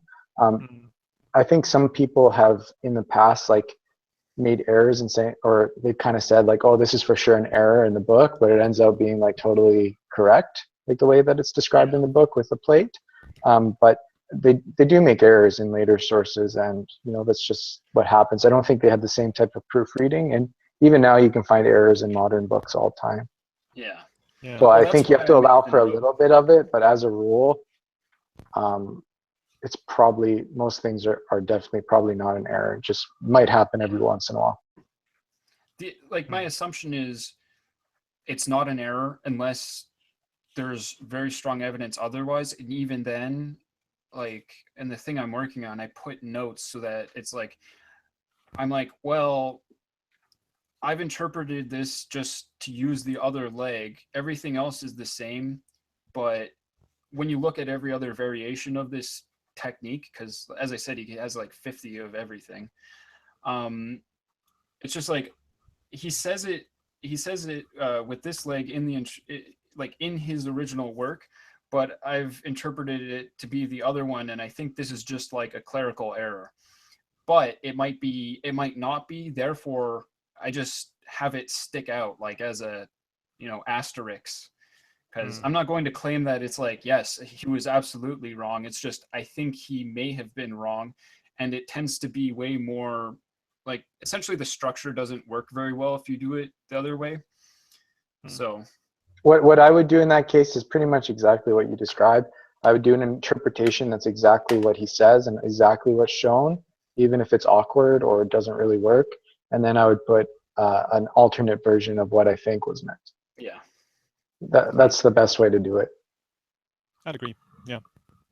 Because as you both said, errors happen. I mean, I think it's in the Glasgow as well, where he basically wrote sword first and then just crossed that through and wrote Messer. It's like, aha, caught you. Just goes to show you've always got swords on the brain. Yeah. Yeah. Well, I mean, and that's exactly it. You can see a lot of them, like in the Kushner too. There's like a few parts where he's got stuff crossed out and stuff, and it's like, well, if someone makes a mistake, it's like, they caught a few, like they caught most of their mistakes, obviously, and it's like, but at the same time, it's like, well, I understand how it gets when you're like trying to describe something that you're visualizing in your head, and sometimes, because especially with like Messer and the way that he's talks about it, where he's like, cut to like, their left side and move your right foot in there. So it's like left and right from both people's perspectives. It's hard enough to follow it. Let me put it that way. Well, and I mean, I know it's hard to do. I can understand that you can make a mistake there, because I do that when planning out my training, trying to see if a combination works, then trying to play through it from both perspectives. And I still get mixed up with that. Just like, So I couldn't blame him for making a mistake there, just writing left leg and meaning right leg. Just and overall, it's like that's doing it like, and as I said, it was only like twice that I came across it, like a very, very small number in this huge volume of work. I mean, the reason that I call this thing the Bible of Messer is because it is substantial. Like, there's so much content in there. But again, well, I don't know. It's one of those things too, where I also find you have to always come back and compare things to reality, which is like, it has to be practical. And I think that the Messer stuff is super great because there's so many different descriptions of the applications, so that when you actually start testing out, when you start testing it out, and like really all I did was reorganize it so that the basic movement is the common aspect of the drill. That way you can practice all of the different variations. right? And then of course you can add in like a sequence, so it's like, oh, all of the initial cuts, and then you do that, and then you move into all of the variations, you know, say like from a Vinden or whatever. And usually there's kind of a logical flow. It's like you open up with some sort of a cut or a thrust, and then you move into like fighting from the bind. And the really key thing though is like what I was saying is to test in reality against an opponent instead of just saying, oh, well, this is my interpretation of something and therefore it must be good enough, it works in my mind. It's like, no, you have to do it against an opponent, and you have to like do it with like progressive, like you have to increase the stress factor. Number one, and I don't necessarily just mean like the opponent cuts harder or whatever. I mean, you have to add in like complexity to the scenario. So it's like, oh, they first start to cut to one area and then they transition into something else or whatever. That actually reminds me, another thing that's interesting is you get a lot of repetition from the Kushner, because he'll talk about, if you start from this position, then you can do this and then you can do that. So when I started to organize things based on the movements and stuff, I found that there was like a lot of plates that the only difference was he would say, you can start from this other position and then do the exact same thing. The wording is almost identical. So to a certain extent, it's nice because he explicitly states a lot of the scenarios, but I think to a certain extent that's like a game you can't win, because there's always going to be more variation in scenario than you could ever possibly record. But for us, it's nice because he did enough of them that you can start to recognize the patterns. When you start to recognize the patterns, that's when you can start to come up with like some useful, we'll say heuristics, or some useful rules in when you should apply something or another. But it required that I did a lot of the work in order to organize this. So, which I'm still working on that, because as I said, there's so much of it. And again, it's like always testing things, because if you have a theory on something and you don't test it, you can never really be sure that well, if it doesn't work flat out, then you should rework it and come back to it. And there's some things that I've had to come back to again and again and again, and it's like only by doing that have I come up with things that are far more practical, yet still, we'll say, hit all of the, they still meet all of the description, right? But there's a lot of wiggle room. Even if you follow everything in the description perfectly, you can still do things that go outside of the principles or even directly against them. And if you aren't testing this in a varied environment, then you don't weed out you won't be aware of it, because it's very easy to have to trick yourself through confirmation bias. Yeah, and even better is if other people test it out and it works for them too. Yeah. I find, for me, I don't know how it is for you, but I find for me personally that a balanced approach as far as drill, single exercise, and free play, or we have something that we call half free play, basically, which is lower intensity, lower intent especially. Yeah. But still, we don't, it's not a combination. We don't tell each other what there's no plan to it. Yeah. So it's still unplanned, but lower intensity and a bit slower. And so my experience is, it is kind of a balance that you really need. I had phases in my training where I did basically only free play. And that led to effective fencing, but it moved it away from the techniques a bit. And pure reactionary, and just ugly sometimes. I find that leads to the plateauing situation. Yeah, where you just do what works and don't necessarily try what might not work. That's what we have half free play, as we call it, especially for just trying techniques that you might not be very familiar with, but want to be familiar with. Go ahead. I was just gonna say that's pretty much how we use. Like I've kind of restructured my classes maybe in the past year or so. in that it's always a progressive build towards intense free play at the end of the class. So I have my class almost divided into two distinct phases. The first one is the basics and techniques. The second phase is free play. So the first phase we'll do our warm up. We'll go over a couple of the techniques, and then we're gonna start doing some drills together, pair drills, whether it's doubling or working on techniques. And then at the end of that, we might do some really fast drills. So I'll use the buckler as a target, and we might run through each one of the individual pieces of one of Angelo's lessons, or like one of Sinclair's lessons, right? And use the buckler as a target so they can actually do the drill at full speed with full intent, right? From there, we'll take a little 15-minute break. We'll go into sparring, where everybody's sparring at once, and every couple minutes we switch partners. So we start with slow play, like not like slow motion. You can actually move kind of quickly, but there's going to be no force in your cuts at all. You're not gonna speed up suddenly or break rhythm or anything like that. The idea is you're in a balanced, good position. I think that's exactly what you're talking about, eh? Yeah, like half free basically. Half free play. We call it slow play. It's not like a snail's pace, but it's not like full speed or like hitting hard. From there, we build it up until we're doing actually pretty hard play without much gear on. So, because I always like to have kind of like the pain factor.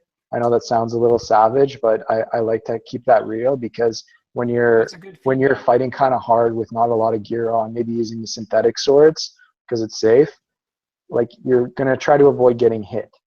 That's your priority. I don't want to get hurt, right? And nobody ends up, I've never had an injury in any of my classes, right? So we keep the targets like reasonable and nobody's out of control. So even though you're hitting hard, you're doing it with control. And then at the end, we gear up and you can go as hard as you want, as long as the other person's okay with it, right? That's actually really very similar to how we do our classes in general, I dare say. Aside from the overall, just kind of the overall organized into topics organization, we also have kind of a general organization to every class we do, which is our classes are always 3 hours, basically, 3-ish. A little less because people have to arrive and traffic gets in the way and stuff. Right. We train from 7 to 10, basically. And then the first hour is arriving, talking over things, if there's anything important to announce, and then warming up and footwork. Yeah, that's one thing I left out. I do a footwork drill always at the beginning. You have to. Yeah. Otherwise, everyone's footwork sucks for the rest of the class. Yeah. Absolutely. It's also a good thing for getting beginners to just that they also have footwork, because you need that in the beginning. Yeah. And then the second hour is we call it geleitetes training. So it's instructor-led training, basically, where we just work on whatever the topic is. Of course, let's say it's January and it's attacks. We all also, of course, always do parries and footwork and stuff like that. You need to. It's otherwise you can't just train cuts and attacks and thrusts. But that's where the focus is on. And then in the last hour, basically, people who have their first exam, the Saber exam 1, basically, they then can do free play. And that's what the last hour really is for. And they can do free play, they can do half free play or slow play, as you would call it. And beginners can basically repeat what they have done if they want to. That's optional. They can repeat what they have done in the hour before. And that's our general organization to every single lesson. Yeah. We do all. Yeah. I think that's a really good way to do it, especially like building up towards free play at the end of it. It's because if you start doing free play, or say you do free play suddenly from doing technique, go straight into like hard free play. I find that people they aren't like mentally prepared for it. They might be jumpy, skittish, or they might just not be able to switch their mindset from doing something that's preset. They might feel overwhelmed from doing something that what they know is coming, and now like I have no clue what this guy's going to do, right? So if you build your way up to it, people within 2 to 4 classes, they can start doing slow free play, like no problem. Yeah. And they actually tend to do fairly well, you know? But it's a very simple system, right? Yeah. That's kind of recently I've started to restructure a lot of how I teach, like I said. the starting with those drills. But so what we do is, you know, as I kept talking about those fundamental movements, it's like you need to be able to practice those and just be able to do them. It's like if you can't walk, you aren't going to be able to run and jump and, like, you know, do something like parkour or whatever. Fortunately, we get to practice walking all the time, unless you end up bedridden or whatever. But you have to actually go through and specifically practice the basics, the fundamentals over and over. So we do things like the basic cuts and the Vinden motion, just so that that motion is already built up, kind of, we'll say, in the nervous system. And then we start working on the drills where it's kind of cumulative. You know, first somebody will like learn, we'll learn kind of like one application, and then, you know, we'll work on more applications. And the goal is that eventually they're more or less doing slow free play, because that's kind of what the drill ends up being. Because we'll say the attacker or the teaching partner is just doing any of the things, and the student is like learning to apply. And then from there, it's like we kind of have a little bit more freedom. And again, one of the things that Jay said earlier about the when someone has a problem, you have to go back and fix it. That is one of the really important aspects, I think, of the drills as well. When you start to notice, it's like, oh, okay, somebody's good in like most of everything that they're doing, but then like their feet aren't, you know, getting into the right position as they, like, you know, switch sides or whatever, then you have to go and work on that with them. But just kind of the natural progression of doing those drills tends to be, it goes essentially towards light free play or slow play. And then depending on well, because essentially equipment is a little bit of a constraint. As long as we have enough equipment, then we'll try to do some more free play stuff. Or if we only have 2 hours as well, so it's a little bit constraining in time, and we train quite late. So our class ends at 11 or like 2300. Oh, wow. And of course, I get up early in the mornings for work. So, but we're working more on getting into, by the end, if everybody is like has the stuff that they're working on kind of mostly in place, like at least to an acceptable level, then we'll go into more of the free place type of things. And So, here's one of the things that I do in free play too, is it's not entirely like just free play.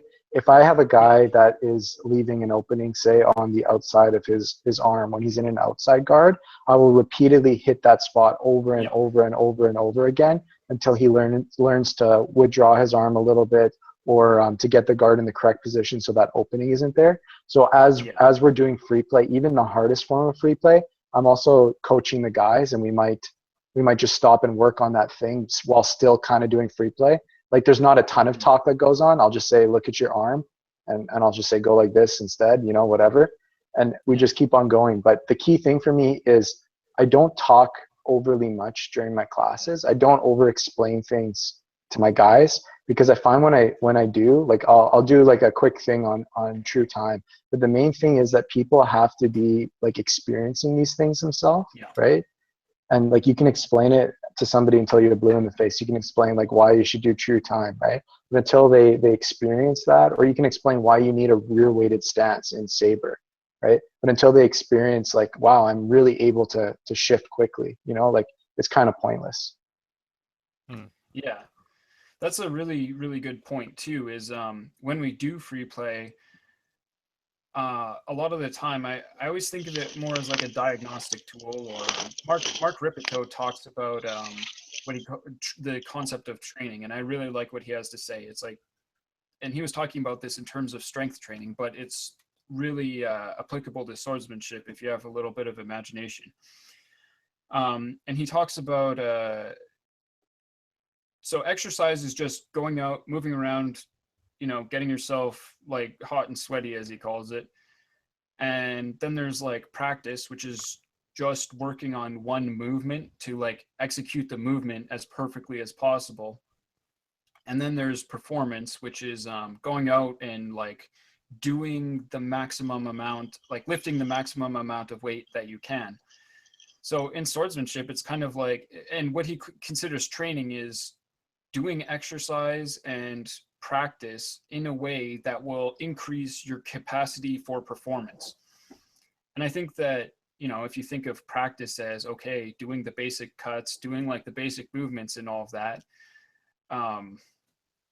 that would be practice. Exercise is kind of, you know, applying that in some drills and stuff like that. And then the performance is the actual going out there or like doing full free play and keeping track of like hits and things like that, so that you have a, actually I always try to take video of free play, because that way you can go back and analyze some of the problems that someone might be having, and then you can actually fix those. Because if you don't have that information, it's very hard to fix it. Yeah, man. Like all I'm doing all week in between classes is analyzing my footage.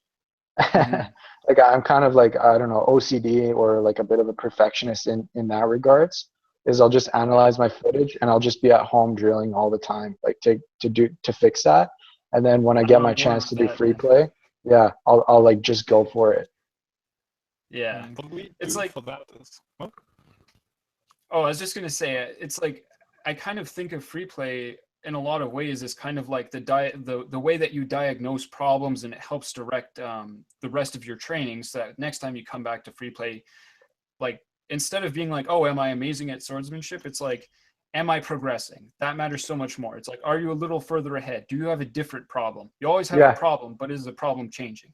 And you can be good at like, you can be the best in your club, right? But as soon as you go visit another club, like say you have a really good parry riposte, like your parry riposte is super fast. Is it going to work against those other guys? You know what I mean? If you're not progressing, like if they're faster than you, they've been training longer, right? Like, so the goal is like, even if you're at the top in your club, like always be pushing yourself to get better at it, faster at it, more efficient with it. Yeah. Yeah, what we have for that is we always have a second when we do free play, so there's always someone watching the people playing. Yeah. Providing feedback afterwards, which is kind of good, because it also teaches, that's usually something that the newbies do, it teaches them to pay attention and what to expect and what to see. That's kind of two things happening there. That's kind of handy. And what we also try to do is get out there and try to fence with other clubs. Yeah, that's super important. Invite them over or go to events, because otherwise you will know your partners.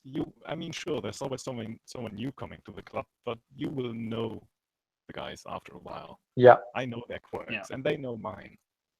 But it's always different if you have someone in front of you who you really have absolutely no idea what they're doing or how they're ticking. Yep. Yeah, and I totally agree with you. I feel like there's some people that when they're like beaten by somebody from another club, they'll be like, well, it wouldn't work like that with sharps, or you're attacking with a different type of intensity, or you're not doing things wrong. Okay, like the way I train is I try to recognize that there's nothing I can do to control what the opponent will do, right? And it's the same in historical swordsmanship. You could be fencing against somebody from China. You could be fencing against somebody from Japan, Sri Lanka, and they would move in a completely different way. Like, my goal is only to control what I do and get better at what I'm doing. They have a saying, the Cataran Society motto is, by conquering myself, I conquer my enemy. And that's what swordsmanship is about. Like, I'm going to do everything I can to make it my game when I fence against them, and just control like my footwork, or just control the way I'm cutting. Because I have no clue what you're going to do, whether you're going to be attacking a suicidal way or a really correct way. Like, I feel like some people, maybe historically coming from backgrounds like classical fencing, they might criticize like HEMA saber fencers because they may attack in a more aggressive way that leaves them open, right? But my answer to them is, well, learn to overcome them in fencing in that aggressive way using technique. You know, you'll both grow. If you can't deal with them, then it's good enough. And a lot of swordsmanship is, I always sum up all of swordsmanship as don't die and eliminate the threat to yourself, right? It's like in that order. It's like, well, and if that person is leaving that opening, then you should be able to attack it. And if you can't attack it and you know it's an opening, then you should train to attack it until you can. And when you do, like, the only thing that you can do to change your opponent's behavior is affect them, we'll say, right? And that requires that you be able to actually execute on a level that forces them to adapt. And Yeah. seeking out stronger opponents forces you to adapt and helps you refine what you're doing. And if you fence against them and you manage to like beat them, then they are going to have to adapt to you. And exactly like you said, it forces you both to grow. And I think that that is like one of the things that is so important in HEMA, right? Is I think that that is like so crucial. And the other thing is, there's a saying, I think it was Charles Dickens who said it. He said the best swordsman in the world doesn't have to worry about the second best swordsman of the world in getting hurt. He has to worry about the guy who knows nothing, because he's going to act in a way that he shouldn't and do something he shouldn't do, right? So I think it's important for me even to fence with absolute beginners who don't know what they're doing, because they'll do something totally weird and unexpected, and I have to be using strategies and stuff like that that's not going to get me hit, even when they're like just acting crazy, you know? That's important too. Like, I don't know, I don't think I'm higher or better up than anybody. Like, I'll fence with anybody. Mm-hmm. I had just something that was really funny that reminded me of that I was reminded of when you said that is, if you want to find people who will do all kinds of weird stuff and are totally willing to fight you, LARPers. Oh yeah, totally. It's so much fun. Like, if you haven't tried it out, just go there and just. Oh, I've done it, man. It was hilarious. Yeah, it's one of the most entertaining things ever, because you'll see the weirdest things, and you're gonna end up using their foam weapons. And that's good training. Yeah, Believe it. Like, I believe that that's good training. It forces you to really, really nail all of your fundamentals, because if you're doing the fundamentals correctly, running in and spinning around shouldn't work on you. Exactly. Yep. So, I don't know. Well, it makes me think of your padded weapons tournament, right? Like, people have said historically that you can never do good swordsmanship with padded weapons. They're too light. They don't react properly. All of those things are true. They are too light. They don't react properly. But if I'm a historical swordsman, I can do Highland broadsword with a foam sword. No problem. Yeah, it's just learn to apply. And I think we kind of proved that. Yeah. I'd agree. You can absolutely do good swordsmanship. If you don't, then you're kind of keeping yourself from it. Nobody's forcing you to do bad swordsmanship with them. No, that's right. You can do exactly what you've been training all along, right? Well, the way that I always explain this, and it came up briefly before, how like all fencing is kind of interrelated. It's the way I think of it is like this, right? If you think of things in terms of like an evolutionary perspective, right? You have, right, in the world, right, when an organism evolves, it has certain, we'll say, constraints that remain consistent across all time, right? You know, like, you need to eat. There's a reproductive strategy that different organisms have, right? It's kind of like, well, you either need to find a mate, or you need to find a way to, like, you know, there are weird creatures that don't need a mate in order to reproduce or whatever. But anyways, so there are some things that are constant across all time, right? And with swordsmanship, we'll say the specific sword is something that's always changing, and the specific applications are always changing, but leverage stays the same. We'll say the physical world stays the same, and we'll say for swordsmanship, the human body stays the same. It's like your arms haven't all of a sudden grown out of your hips. Therefore, you can assume that, right? Someone's head is roughly on top of their shoulders.